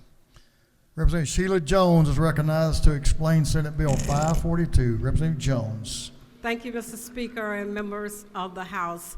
Senate Bill 542 contains the same language that was in House Bill 1255, and we passed that bill unanimously out of the House 2 weeks ago.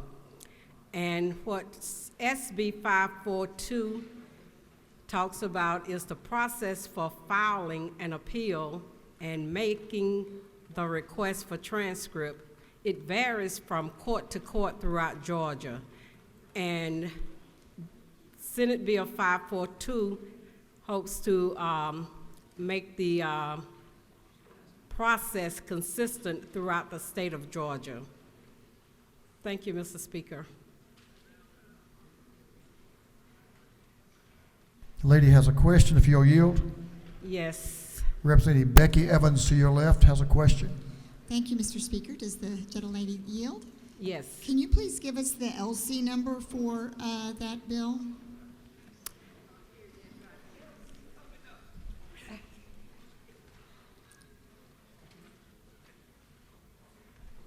Thank you.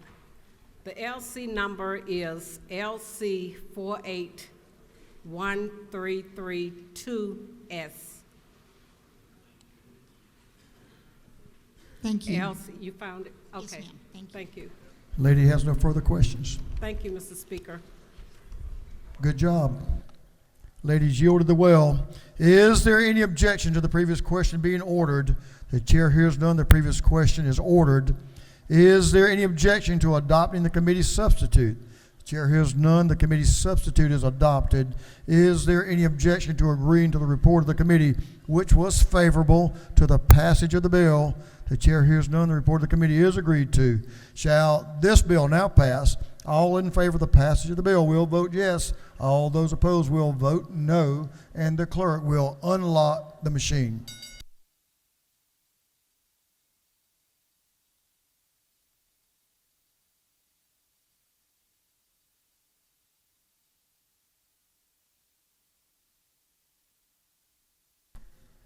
Have all members voted? All members voted. If so, the clerk will lock the machine. On the passage of Senate Bill 542, the yeas are 173, the nays are 0. This bill, having received the requisite constitutional majority, is therefore passed.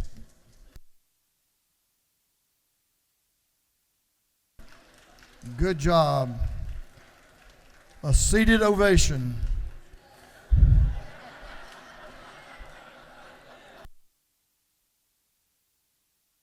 She's relentless. She stayed after that one. Let's hope she gets across the finish line. Mr. Clerk, will you read the caption of Senate Bill 512? Senate Bill 512 by Senator Still of the 48th, Kennedy the 18th, Gooch of the 51st, and others to be entitled an act to amend Chapter 21 and Title 15 of the Official Code of Georgia annotated relating to payment and disposition of fines and forfeitures so as to create the Victims of Human Trafficking Fund and the Victim of Human Trafficking Fund Commission. This bill has been referred to the Committee on Judiciary Non-Civil. That committee recommends that this bill do pass by committee substitute.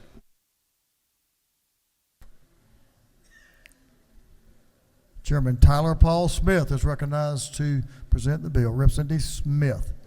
Thank you, Mr. Speaker. Good morning, members of this august body. We just wanted to bring this great piece of legislation to you that we had actually passed out of the House under House Bill 909. This is our First Offender Act, and if you'll recall that it was enacted in '68 to allow Georgians a second chance when they made an isolated mistake. This bill will help bring the First Offender Act into the 21st century by ensuring that our method of restricting access to records accounts for private background checks and the internet accomplishes the aims and goals of the First Offender Act overall. And so our current law does not account for the way that private background checks work, which is to search a national database that has state records submitted to it. What is needed to protect these records from these private background checks is record sealing, which current law does not guarantee. This bill would actually allow for the sealing of a record to occur at sentencing.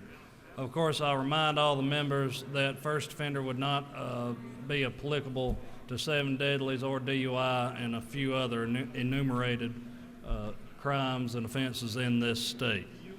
Mr. Speaker, that is in essence the bill. I appreciate the consideration of this body and would yield for any questions.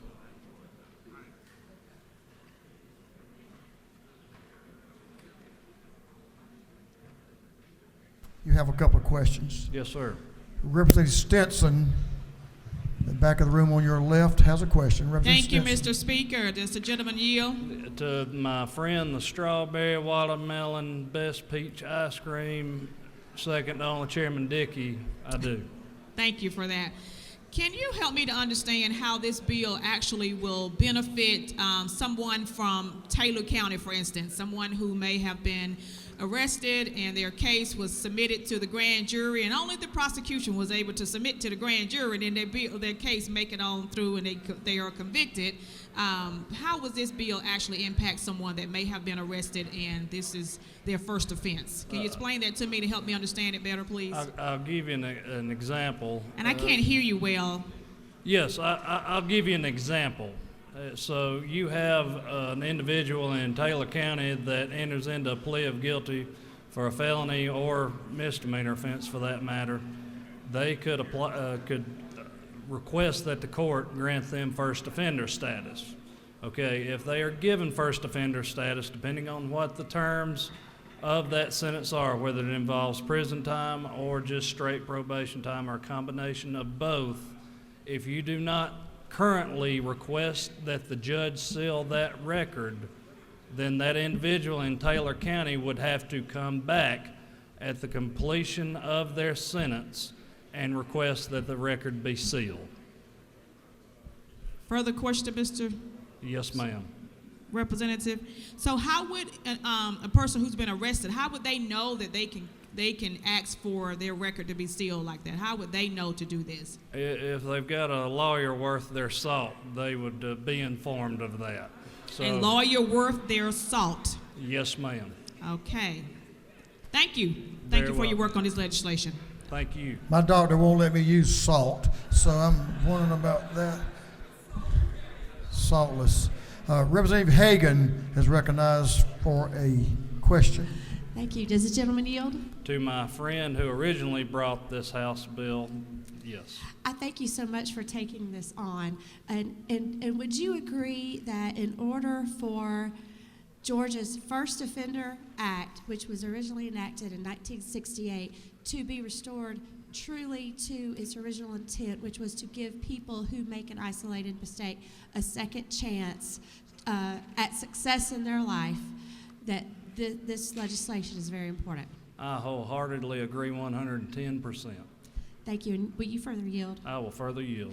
And isn't it true that what this legislation does is basically bring our code up to speed with where technology is? Since everything's found online, we want to make sure we protect these people who are using the first offender plea in these cases. Again, I fully agree 110% with that. It is a much needed and timely correction to our statute. Thank you so much, Chairman. Thank you. With that, Mr. Speaker, I'm going to yield the well and ask this body's favorable consideration.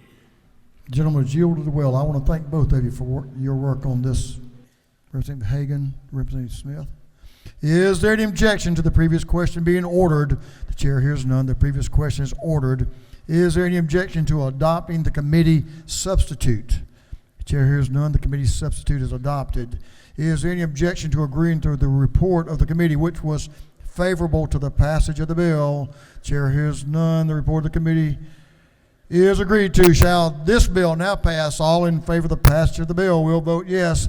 All those opposed will vote no, and the clerk will unlock the machine. Let's do Maynard and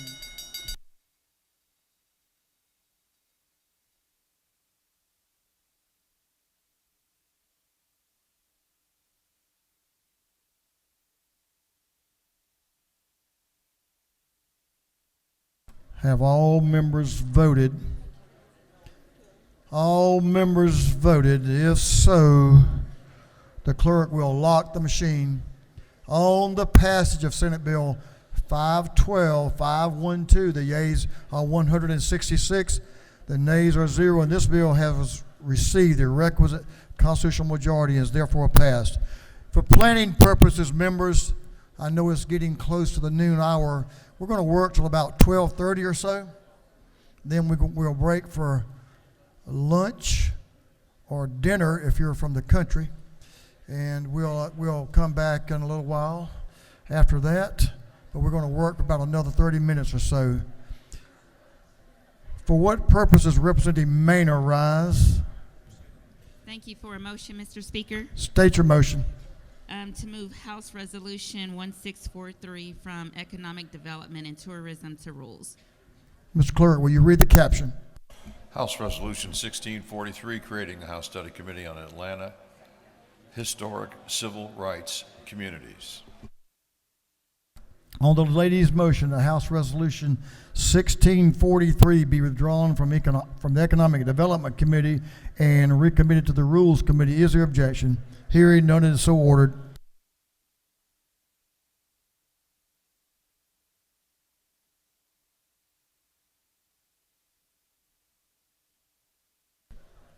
Mr. Clerk.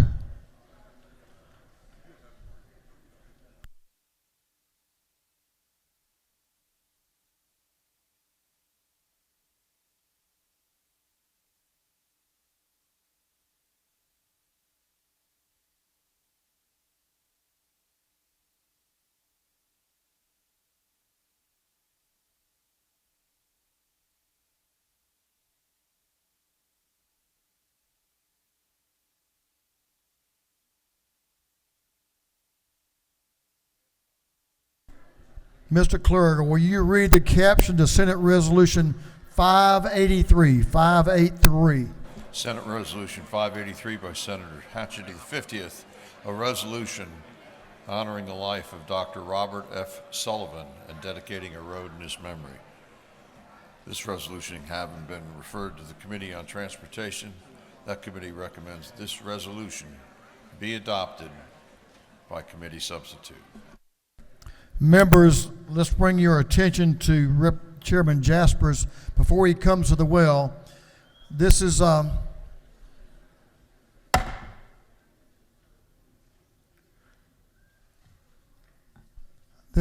time and our history that we have the opportunity to recognize some Georgians who have made great contributions to our state.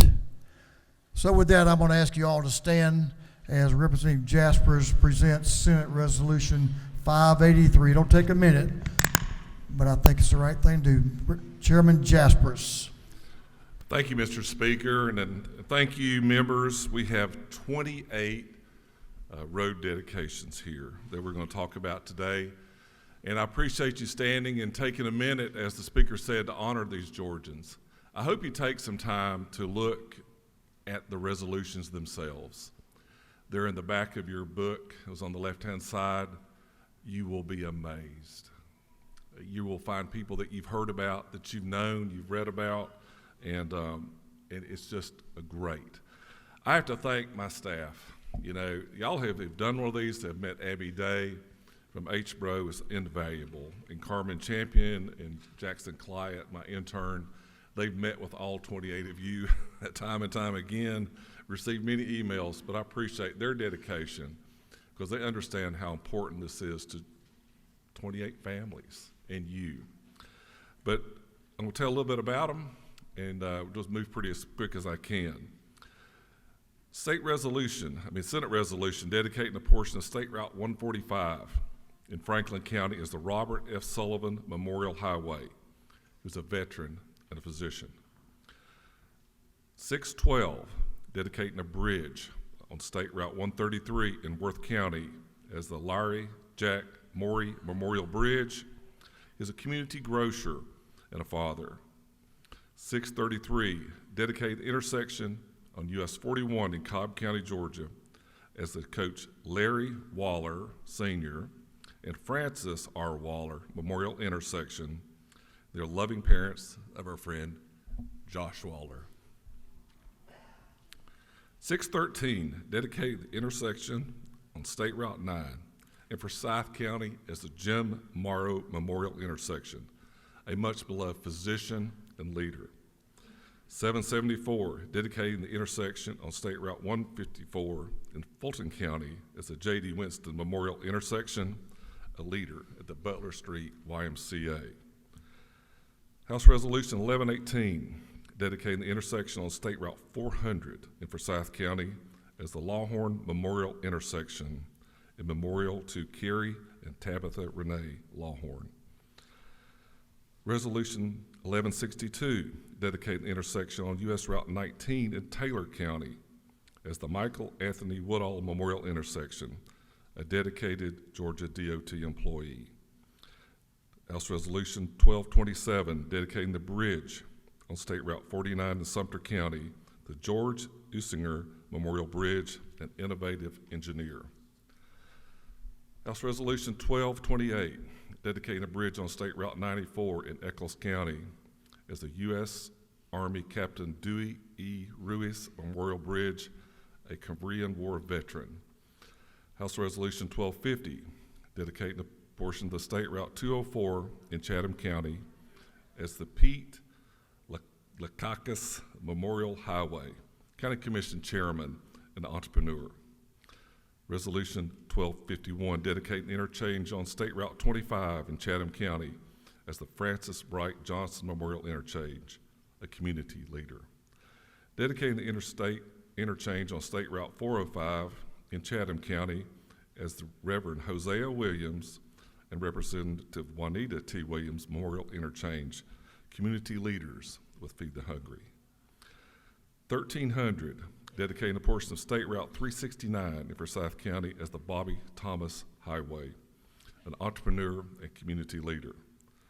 1325, dedicating the intersection on State Route 53 in Pickens County as a Jeff Downing intersection, an independent grocer and community leader. 1326, dedicating the intersection on State Route 139 in Fulton County as the Maceo A. Brown Memorial Intersection, an electrical contractor and youth mentor. 1327, dedicating the intersection on State Route 3 in Fulton County as the Carolyn Long Banks Memorial Intersection, the first African American on the Atlanta City Council. 1328, dedicating an intersection of State Route 316 in Barrow County as the Doug H. Garrison Memorial Interchange, an extension agent, commissioner, and was my boss at one time.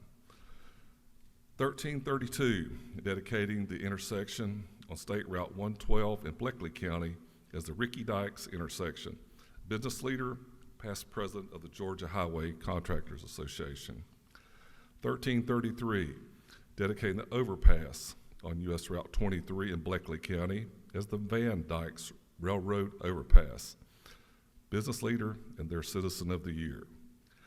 House Resolution 1334, dedicating the bridge on State Route 54 in Fayette County as the Colonel Ben Malcolm Memorial Bridge and the Georgia Military Hall of Fame.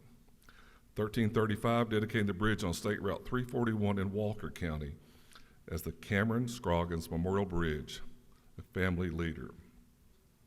1336, dedicating the interchange on US 80 in Chatham County as the Mickey Stevens Memorial Interchange, educator, state representative, and our friend. 1355, dedicating the intersection on State Route 61 in Carroll County as the Richard Smith Memorial Intersection, a community leader. 1354, dedicating the roundabout in State Route 36 in Newton County as the Benjamin, Fred, and Sandra Kitchens Christian Roundabout. They were active in National Guard and healthcare. 1358, dedicating the roundabout on State Route 219, Muskogee County as the Medal of Honor recipient, Ralph Puckett Roundabout. He's also in the Ranger Hall of Fame. House Resolution 1415, dedicating the intersection of U.S. Route 27 in Floyd County as the Max Tolls intersection, accessible business and real estate. And lastly, 1434, dedicating the intersection on State Route 81 in Walton County as the Ashley McDonald Callahan Memorial Intersection, a beloved educator. Mr. Speaker, those are the Transportation Committee's road dedications. I ask everyone's favorable consideration on these. I yield well. Thank you, Mr. Chairman. Thank you, members. There were many, a number of those that I recognize, but I want to draw attention that one special one, former member of this House, Representative Mickey Stevens, who was a friend to all of us here. If you didn't know him, he would have been a friend. You would have loved him. Good man. He's missed. So with that, thank you, Mr. Chairman. We appreciate y'all's work in committee. Is there any objection to the previous question being ordered? The chair hears none. The previous question is ordered. Is there any objection to adopting the committee's substitute? The chair hears none. The committee's substitute is adopted. Is there any objection to agreeing to the report of the committee, which was favorable to the adoption of the resolution? The chair hears none. The report of the committee is agreed to. Shall this resolution now be adopted? All in favor of the adoption of the resolution will vote yes. All those opposed will vote no. And the clerk will unlock the machine.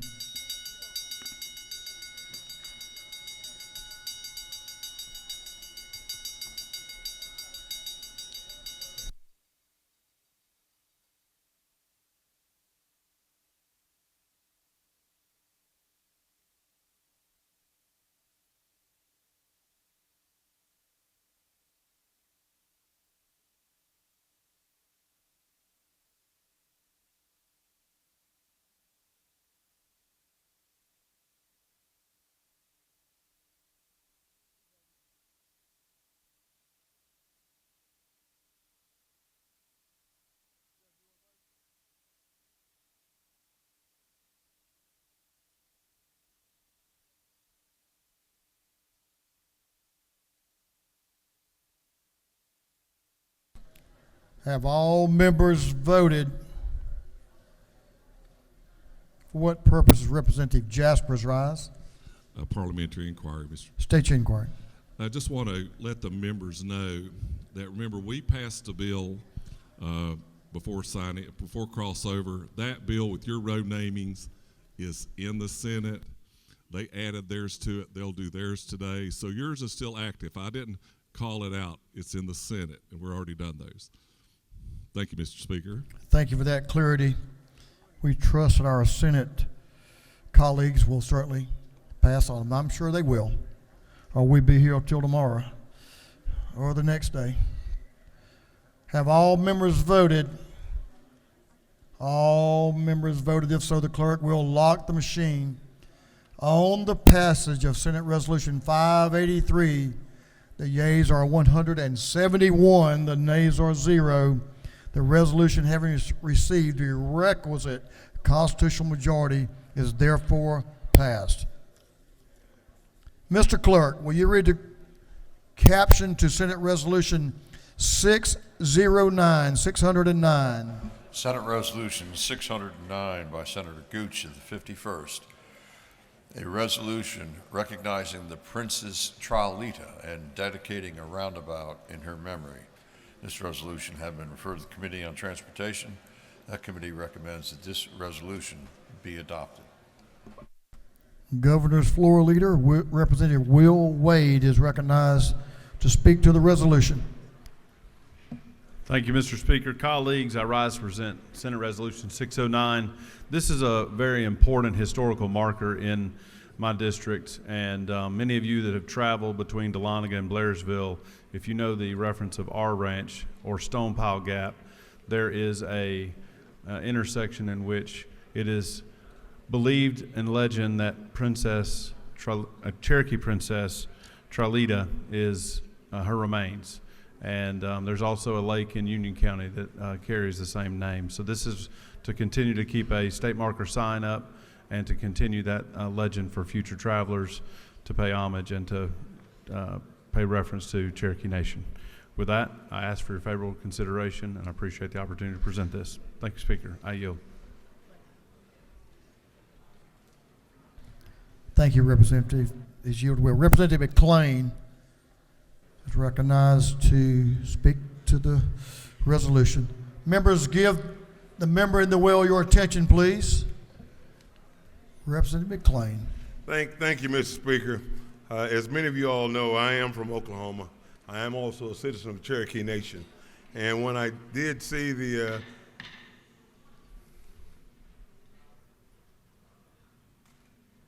Now you're ready. Thank you, Mr. Speaker. Again, as you all know, I am a citizen of the Cherokee Nation. I'm a card-carrying member of the Cherokee Nation. So when I did see that we were doing the honor of Princess Traitha, I had to make sure that I had to say something because I want you all to know that that's what legend said about it. What legend said about it, she was so pretty, she was so good-looking and so gorgeous, and the problem was a lot of suitors were trying to go out with her, and she didn't want to leave. She stayed there, and she was kidnapped by a brave. But anyway, I say all of that to say that it's one of those things that you all need to know the history. So what happened was when they took her from the spring, when she took her from the spring, and what they thought the spring water was making her beautiful and pretty, she began to get ill, and she died. And when she died, they took her back and so this is why the rocks are there, because what people did was they didn't want anybody to disturb her or to bother her body or to do anything. What they wanted to do was to protect her. So as everybody came by, they would always put a stone on to make sure that she was protected. So I want to make sure that I'm here to support this bill 100%. The Cherokee Nation, I do appreciate the author for bringing this bill because, again, it is a history lesson. It is a heritage, and I am very honored that the Princess Traitha would be very happy to see the roundabout in her name. So thank you, Mr. Speaker, and I do yield the well. Thank you, Representative McLean. Is there any objection to the previous question being ordered? The chair hears none. The previous question is ordered. Is there any objection to agreeing to the report of the committee, which was favorable to the adoption of the resolution? The chair hears none. The report of the committee is agreed to. Shall this resolution now be adopted? All in favor of the adoption of the resolution will vote yes. All those opposed will vote no, and the clerk will unlock the machine.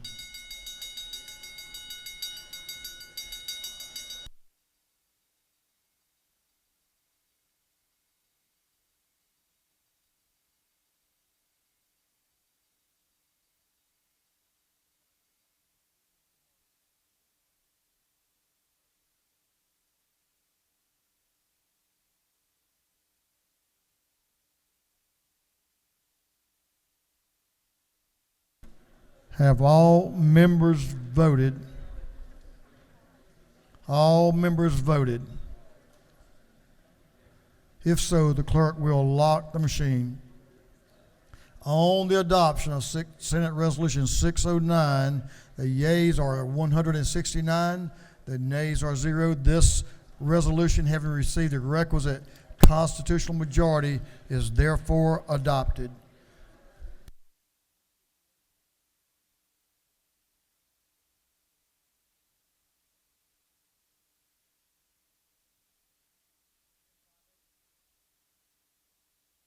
Mr. Clerk, will you read the caption to Senate Resolution 158, 158? Senate Resolution 158 by Senators Anna DeVarte of the 31st, Dugan of the 30th, Brass of the 28th, Moore of the 53rd, and others, designated the Northwest Georgia Logistics Corridor as an official logistics growth corridor in Georgia. This resolution has been referred to the Committee on Transportation. That committee recommends this resolution be adopted. Representative Gullett is recognized to present the resolution. Representative Gullett. Thank you, Mr. Speaker. Senate Resolution 158 designates Northwest Georgia Corridor. Logistics Corridor is the official logistics corridor in Georgia. This will help in the pursuit of grants, both at the state level and at the federal level, and includes the communities of Carroll County, Chattooga County, Douglas County, Floyd County, Haralson County, Heard County, Paulding County, Polk County, and Walker County. Mr. Speaker, is all the bill does. Happy to answer any questions. Gentleman has no questions. Thank you. Gentleman has yielded the well. Is there any objection to the previous question being ordered? The chair hears none. The previous question is ordered. Is there any objection to agreeing to the report of the committee, which was favorable to the adoption of the resolution? The chair hears none. The report of the committee is agreed to. Shall this resolution now be adopted? All in favor of the adoption of the resolution will vote yes. All those opposed will vote no. And the clerk will unlock the machine.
Have all members voted? If so, the clerk will lock the machine.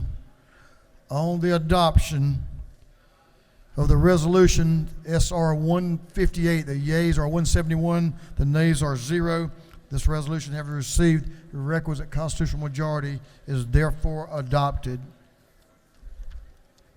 Mr. Clerk,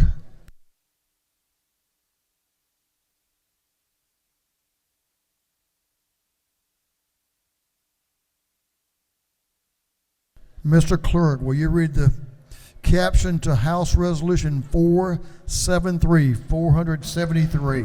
House Resolution 473 by Representative Anderson of the 10th and others, a resolution creating a House Study Committee on Safety and Consumer Protection in the Tree Care Industry.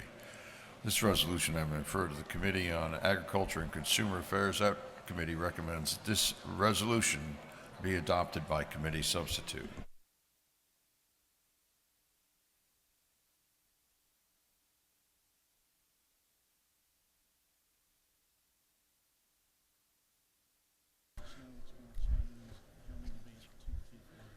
Representative Victor Anderson is recognized to present the resolution.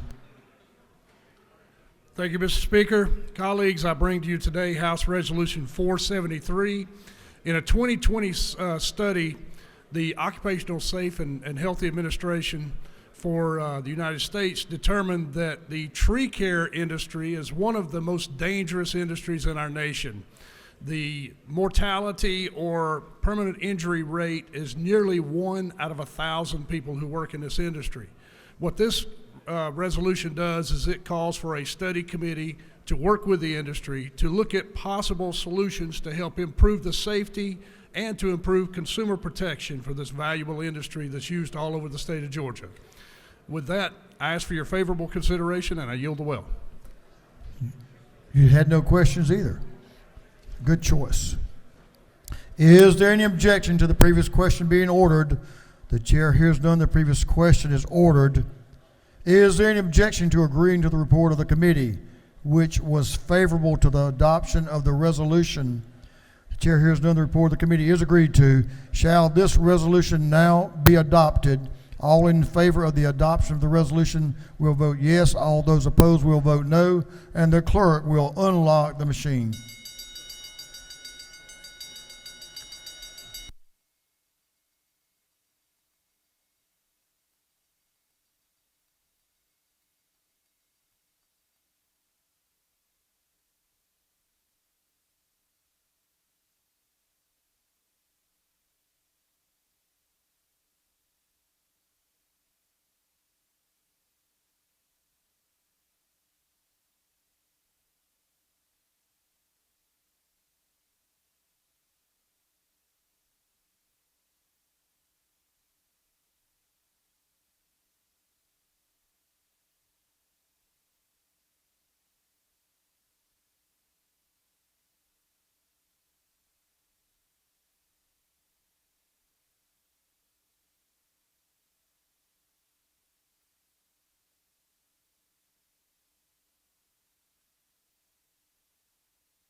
Have all members voted? All members voted. If so, the clerk will lock the machine. On the passage of House Resolution 473, the yeas are 169, the nay is 1. The resolution, having received the requisite constitutional majority, is therefore adopted.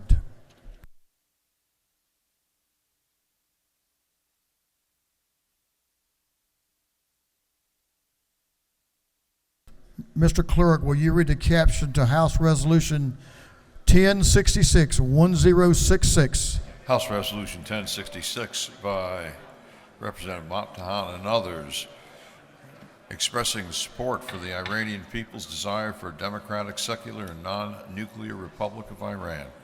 This resolution has been referred to the Committee on Special Rules. That committee recommends that this resolution be adopted by Rules Committee substitute.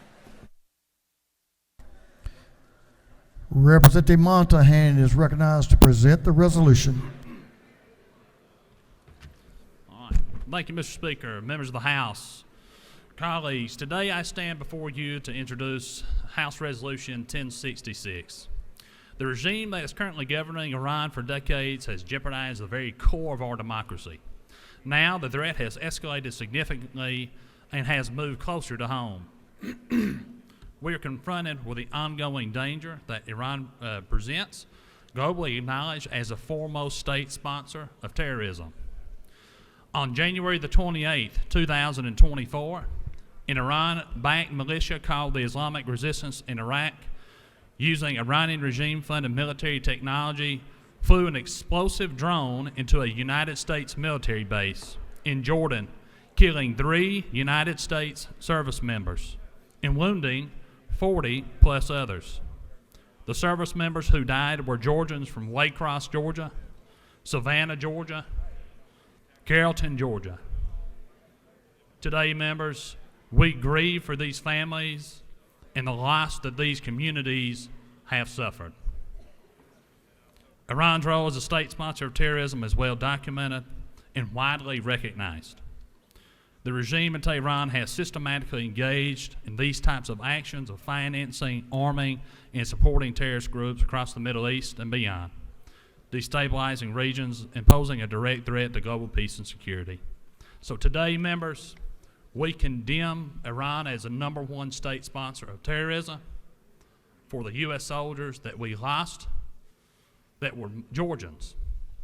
And with that, Mr. Speaker, I will yield the well. The gentleman has yielded the well. Is there any objection to the previous question being ordered? The chair hears none. The previous question is ordered. Is there any objection to adopting the substitute offered by the Committee on Rules? Chair hears none. The Rules Committee substitute is adopted. Is there any objection to agreeing to the report of the committee, which was favorable to the adoption of the resolution? The chair hears none. The report of the committee is agreed to. Shall this resolution now be adopted? All in favor of the adoption of the resolution will vote yes. All those opposed will vote no. And the clerk will unlock the machine.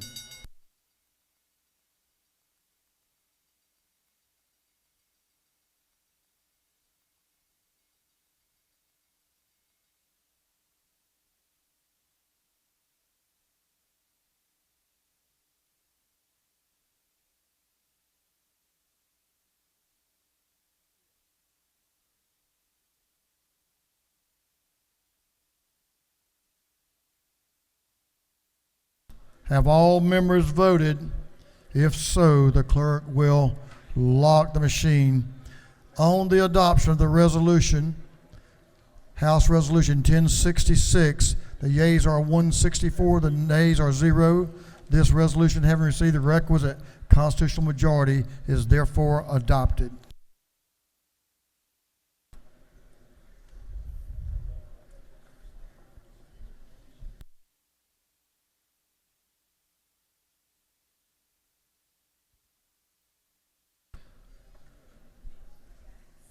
Members, a couple more actions, then we're going to have that long-awaited lunch break.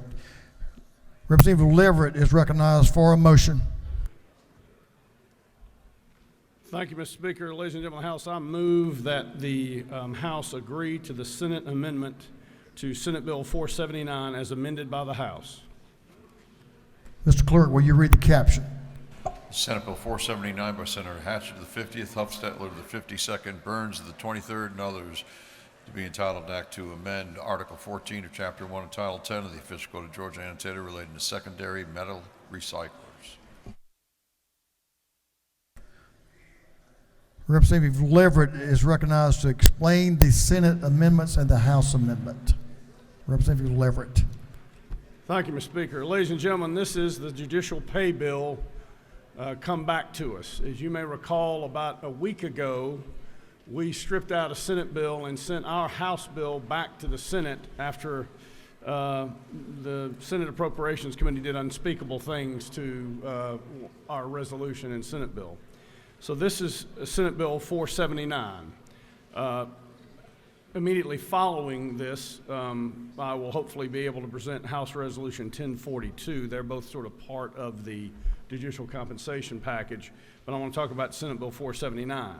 So if you recall, just to review quickly, because I know our time is valuable today, this issue was studied by the legislature back in 2016. There was a committee of the Judicial Council that was set up in 2022 that studied judicial pay for a year, issued a report last summer that was shared with the legislature and with the Appropriations Committee during the fall and even during special session. That report reflected a compromise amongst all judges as to the manner of their pay. And the main issue we were going after were two issues. One, the judges that we deal with here are the state paid judges. So we're talking about our appellate judges, Supreme Court and Court of Appeals, the statewide business court, and Superior Court. Those judges are state employees. There are a lot of other judges in our system, like magistrate court judges and juvenile court judges and probate, but they're not state employees. So we're trying to deal with the state paid judges. So that's what our bill did, and that's what the bill back before you does. But one of the issues is right now the state portion of that pay is 49th in the whole union. But there are supplements that many counties pay, and some of those supplements are great. And they put some judges where they're getting about the 5th highest pay in the country. Others are moved up to just number 45. So we're trying to reform the structure of that pay so that the supplements play less of a role. This bill does not appropriate money. It does not set a salary for any judge. It is simply about the structure of the pay. The pay, if it's to be changed, still would have to be done through the appropriations process, and I understand that's still an issue. But we sent our bill over to the Senate back in February, about 20 legislative days ago, and we just got it back the previous legislative day. And there were some substantial changes. The changes to the judicial pay portion were not that great, frankly. They are agreeable, and the amendment in front of you, in essence, agrees to those changes. They were just changing the opt-in. As you recall, we've got an opt-in provision. Judges don't have to go under the new system unless they want to. We just extended the opt-in provision because we're not really sure at what point any of the appropriation will become effective.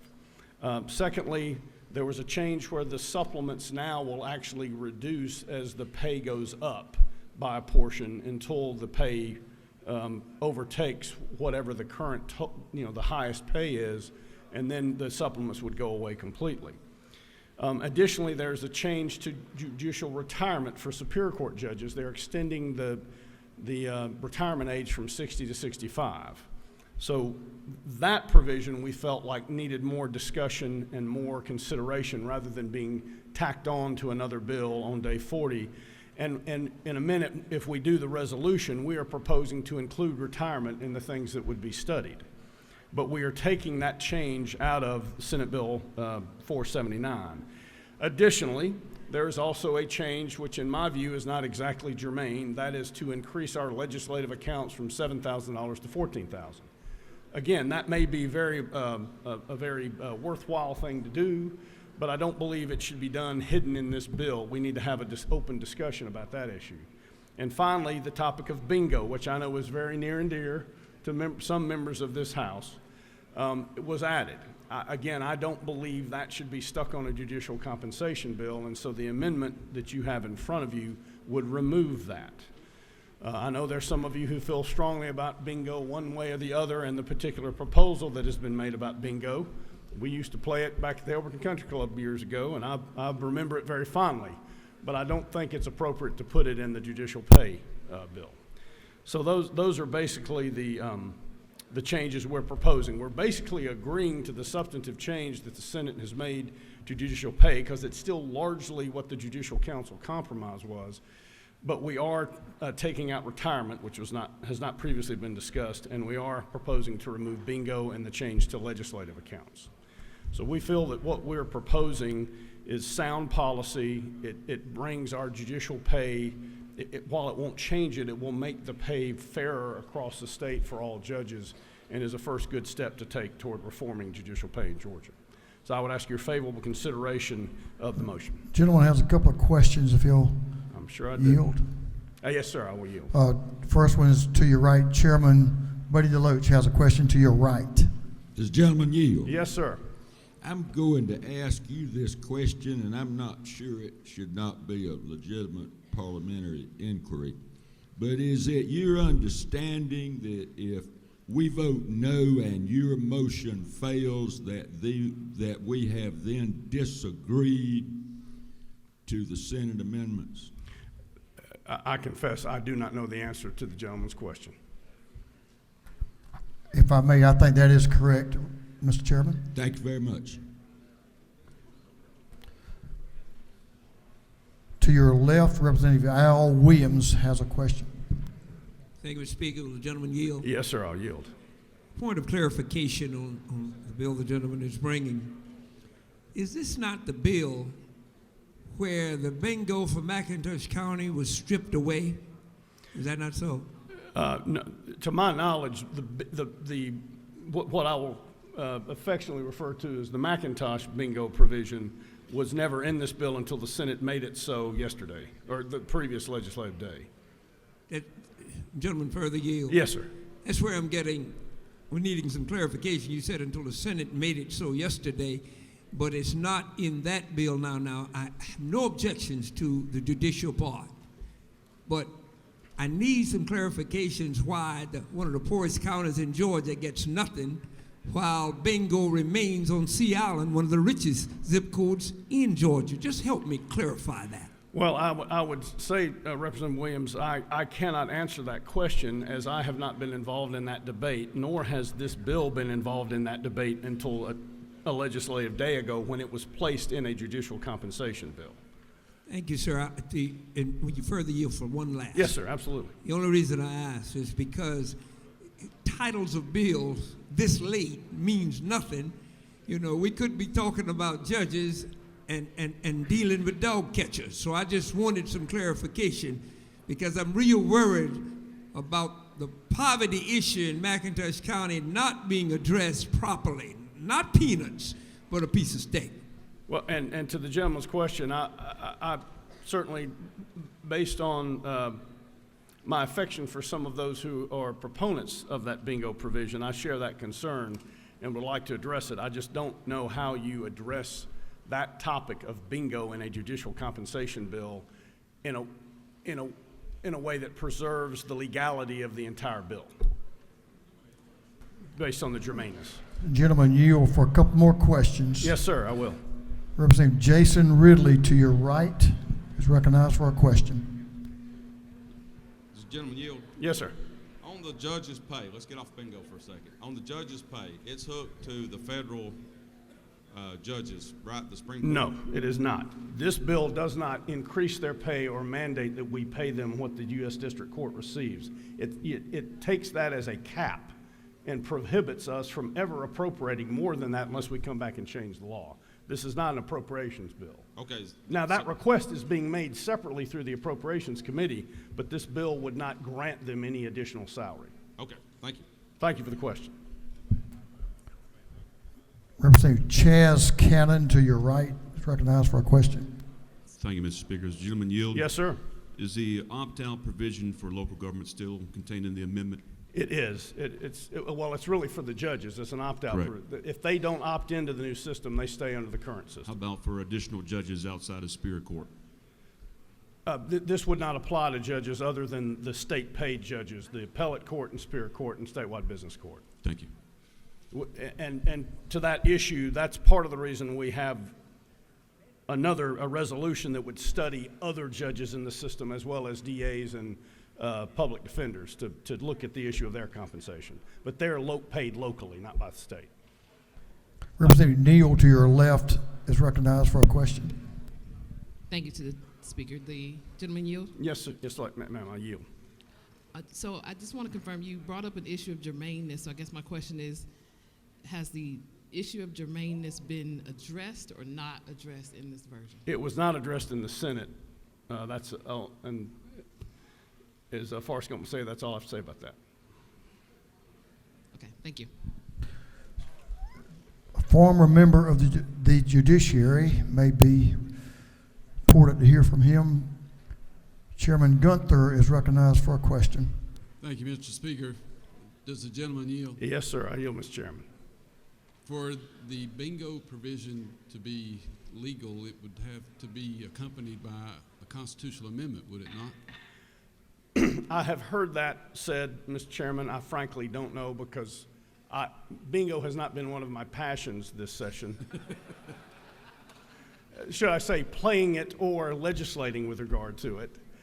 So I do not know. I have been focused on judicial compensation, and until one legislative day ago did not think bingo and judicial compensation were in some fashion related.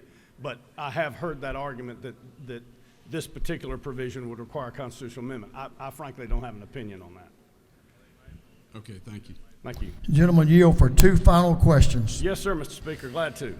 Okay. Representative Tanya Miller to your left. Thank you, Mr. Speaker. Does the gentleman yield? Yes, ma'am. Just wanted to clarify what you just stated. The Senate inserted two what you consider to be not germane amendments to the judicial compensation bill. That is correct, yes, ma'am. And your amendment has taken those non-germane provisions out? Correct. Thank you. Thank you. That's a good point of clarification. We did, however, preserve changes made to the judicial compensation portion. Representative Jan Jones to your right up front, I think you know where she sits, is recognized for a question. Thank you. Does the gentleman yield? Yes, ma'am. Yes, sir. Is it not true that although the proposal to allow a local government to operate video bingo slot machines may be a worthy endeavor, the U.S. Constitution or the state constitution says that bingo is restricted for the operation by a nonprofit for the purposes of benefiting the nonprofit's operations, and the measure that it was proposed on other legislation and in this current one that you are removing would be operated by a local government for the purposes of underwriting or paying for the purposes of that local government, not a nonprofit. That's my understanding. And that is the crux of the assertion that it is not constitutional and might be worthy of a constitutional amendment. Yes, ma'am. And thank you for mentioning that. I have not followed those issues closely, but I do believe you refreshed my recollection. That is correct. Chairman Perkle to your right has a question. Thank you, Mr. Speaker. Does the gentleman yield? Yes, sir, absolutely. And I thank you for the conversation we had right before you presented this bill and explaining things. And thank you so much for bringing to light what is in the bill and not trying to hide anything. I do appreciate that. Would you please? I wouldn't think there's anything here I would need to hide, Chairman Perkle. I would agree. Section 5 that you and I had talked to, would you explain? I think there is some confusion as to how other people are tied to Superior Court judge salary and what this bill in Section 5 does as it relates to tying it to their salary structure? Be glad to, and thank you for that question, because that's, I think, an important issue for all of our local governments. There are some officials throughout the state, local officials, not state-paid officials, but local officials, whose compensation is tied in some way to Superior Court judge pay. They get paid what Superior Court judges do, or they get paid a percentage of it, or a fraction of it, and usually that's by some local law that we've passed. Obviously, if we were to increase pay, as the bill does not mandate, but it would permit, we don't want to impose an undue burden on those local jurisdictions. We want to give them time to make adjustments. So the bill actually suspends that linkage. It basically sort of freezes most of those local officials in place for a year. And the idea there is to, if we were to appropriate more for judges and it would impact those salaries, we as a legislature could make changes to those local laws next year before any change in the local salary took effect. So the local jurisdiction through us could preempt that. It does provide that after a year, though, if it is a local judge, their pay would then connect back up if some change is not made. As to other officials, it would not, there would still have to be some action to reconnect it or change the salary. So it does treat those officials differently, but in any event, it seeks to allow some intervention to prevent it from automatically moving up without a chance to prevent that if it's desired that it not happen. Thank you. See, you have a couple other questions. Representative Silcox, up the center aisle on your right, is recognized for a question. Does the gentleman yield? Yes, ma'am, I yield. Isn't it true that this bill will move the judicial pay compensation package forward? That's true. Yes, it's not going to give a judge any more pay, but at least we'll set up an infrastructure where the pay is not so wildly varied across the state. And isn't it true that it would eventually help stabilize Superior Court judge pay throughout the state, as well as for the Court of Appeals and Supreme Court? Yes, ma'am, and it would allow us to determine how and when that happens and on what basis.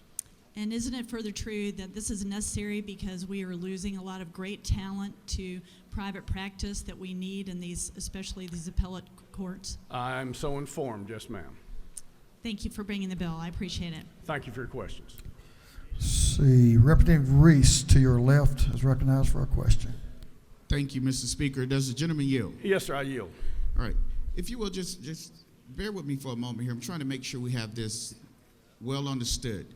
The reason we are not totally disagreeing with the Senate amendment is because we are okay with the language that gives the opt-out for the judicial portion, but we totally reject the bingo and the expenses of an additional $7,000. Correct, and the changes to judicial retirement, which have not been discussed in any meeting that I know of. And operationally, because we are amending the Senate amendment, it by default reject their amendment, and if we vote this down, the whole measure dies. Correct.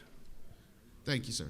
And might I add in response to that, the reason I would ask you not do that is because I want us to send a message to the Senate that we don't disagree with everything they did in this bill. We actually don't agree with the matters that address the original topic of the bill. It's just the new things they've brought into it that are not germane. And for the record, I'm in favor of it. I just operationally wanted to get clarity on what was happening. I certainly understand. Appreciate your question. All right, Mr. Speaker, if there are no other questions. You have further questions if you want to take them. I'd like us all to get lunch at some point. I'd like to yield the well. The gentleman says he's going to yield the well. I would ask your favorable consideration, and I'll be standing down here while the bell's ringing if anyone has any questions. Is there any objection to adopting of the House amendment? Chair hears none, and the House amendment is adopted. On the gentleman's motion that the House agree to the Senate amendments to Senate Bill 479 as amended by the House, all those in favor will vote yes. Those opposed will vote no. And the clerk will unlock the machines.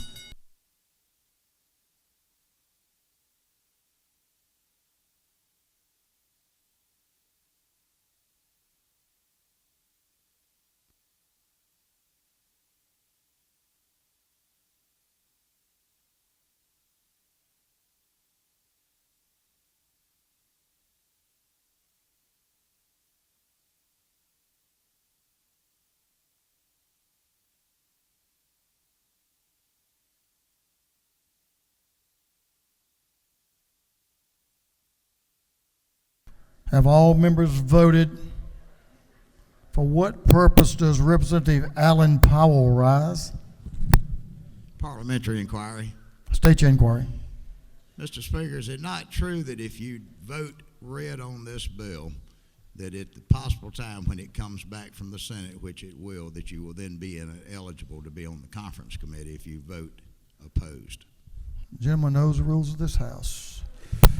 For what purpose does Representative Saines rise? Parliamentary inquiry. State your inquiry. Is it not true that this bill creates a pathway to give a raise to the same individuals who failed to help us create the Prosecutorial Oversight Commission? Well, I'm not sure of that, but I'm sure the gentleman has his own ideas. Have all members voted? We've talked about this one pretty good and vetted it pretty well. All members voted. If so, the clerk will lock the machines.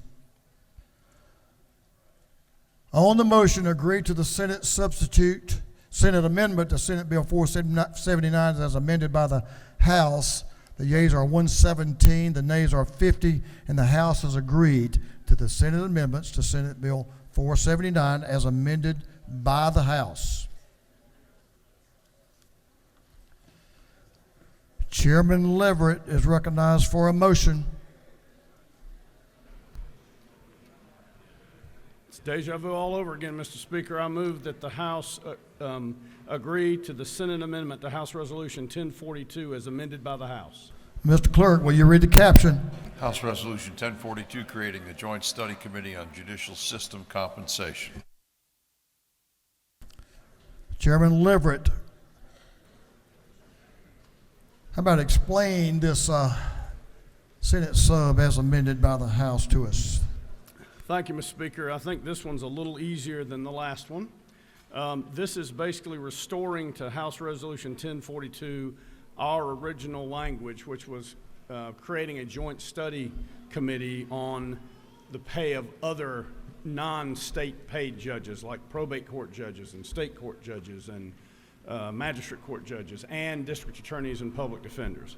We've also added in here, because the Senate had made some changes to retirement, in our view, without a lot of public discussion and hearing on that topic, we've added the topic of judicial retirement.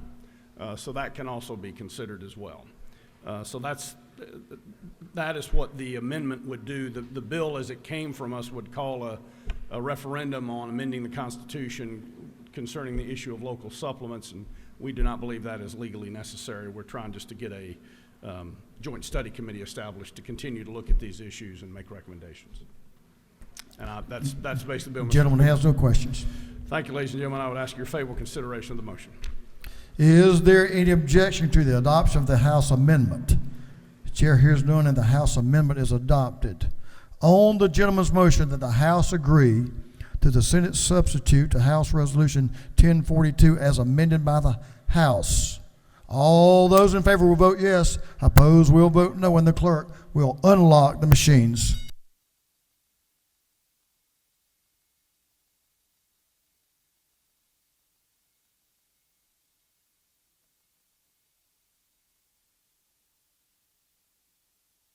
Have all members voted? All members voted. If so, the clerk will lock the machines. On the gentleman's motion that the House agree to the Senate substitute as amended by the House of House Resolution 1042, the yeas are 161, the nays are 5, and the House has agreed.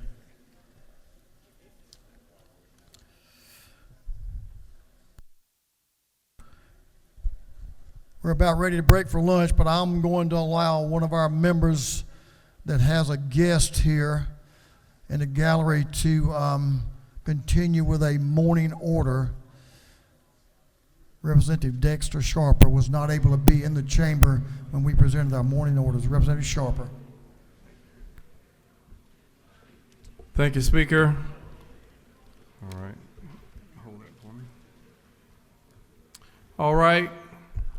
We know in the final times of recognizing our women here, being a sunny day, and we'd like to recognize someone today who is a creator, producer, director, strategist, TV personality.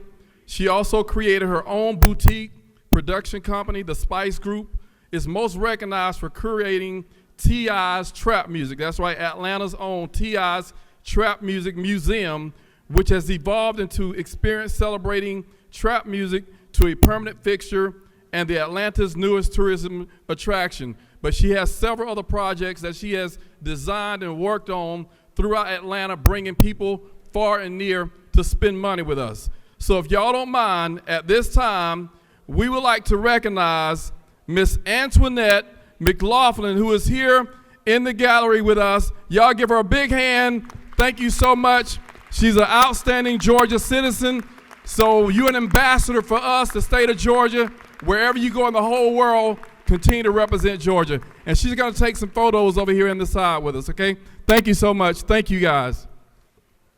Thank you. Welcome to the People's House.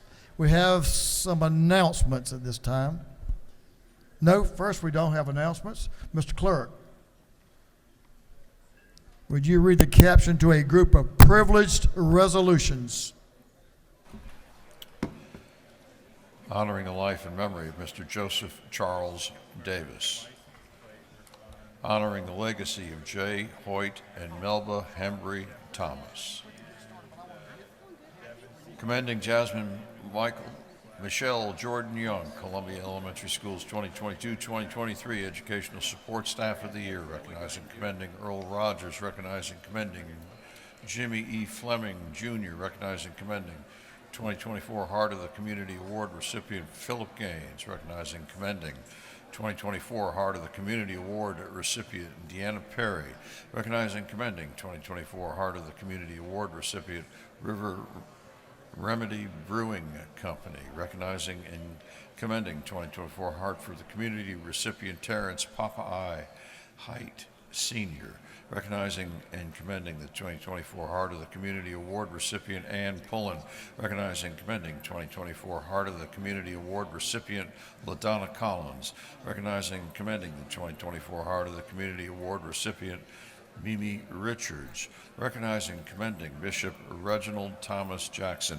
recognizing and commending Jaden Mustaf, recognizing and commending Sandra James, recognizing April 6, 2024 as Help for Healthcare Professional Day, recognizing and commending Dr. Tamika Ray Head, recognizing and commending Major Anna H. Glenn, commending Migrant Equity Southeast, recognizing, commending Rita Chesney, commending Bird Cookie Company for baking history since 1924, recognizing, commending Dr. Kathy Love, recognizing, commending Manuel Diaz, recognizing, commending Tom Anderson, and for other purposes. That completes the reading of the privilege resolutions.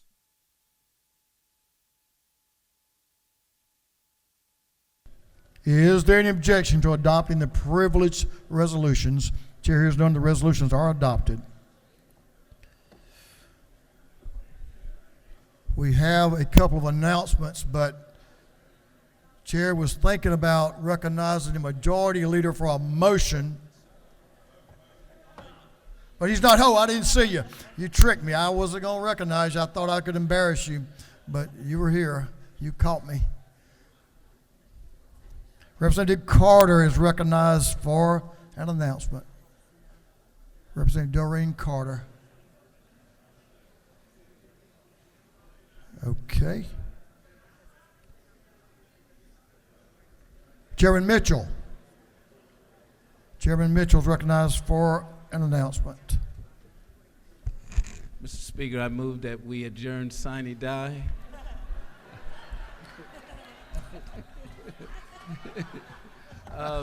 The Democratic Caucus will meet for lunch in room 605 in the CLOB for a very important an announcement during the meeting. Thank you, Mr. Speaker.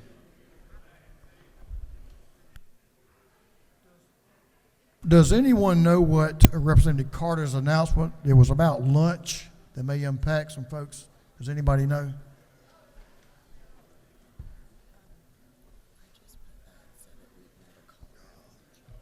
Well, maybe it wasn't about lunch.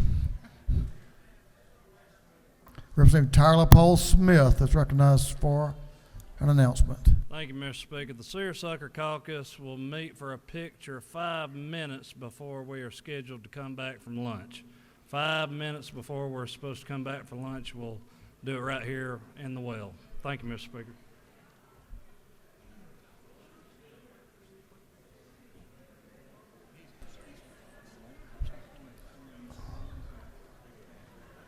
Chairman Parrish. Chairman Parrish, the chairman of the, which committee? The Rules Committee, is recognized for an announcement. Thank you, Mr. Speaker. Ladies and gentlemen, I'd like to ask the members of the Rules Committee to meet me at 2:30 in room 341. 2:30, please.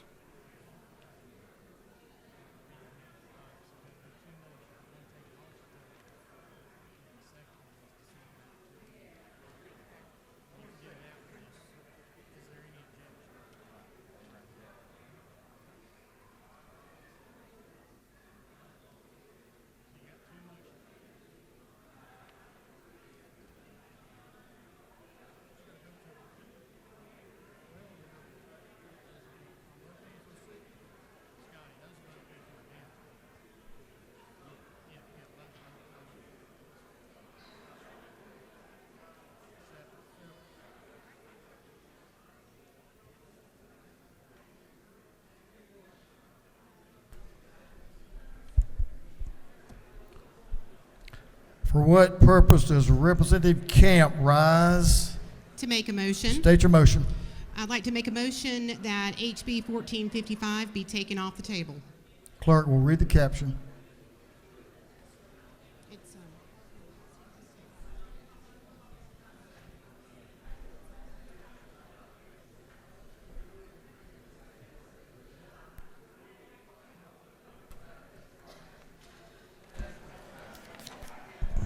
To be entitled, an act to provide a homestead exemption from City of St. Mary's ad valorem taxes.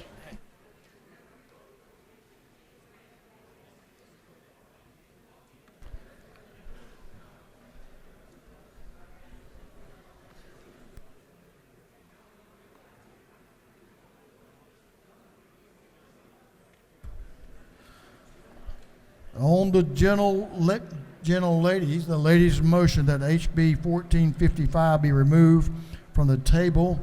Is there objection? Hearing none, it is so ordered.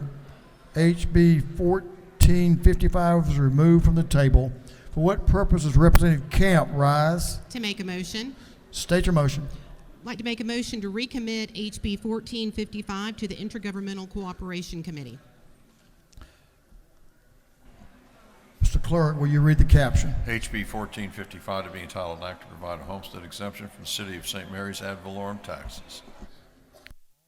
On the ladies' motion that House Bill 1455 be withdrawn from the calendar and recommitted to the Intergovernmental Coordination Committee, is there objection? Hearing none, it is so ordered.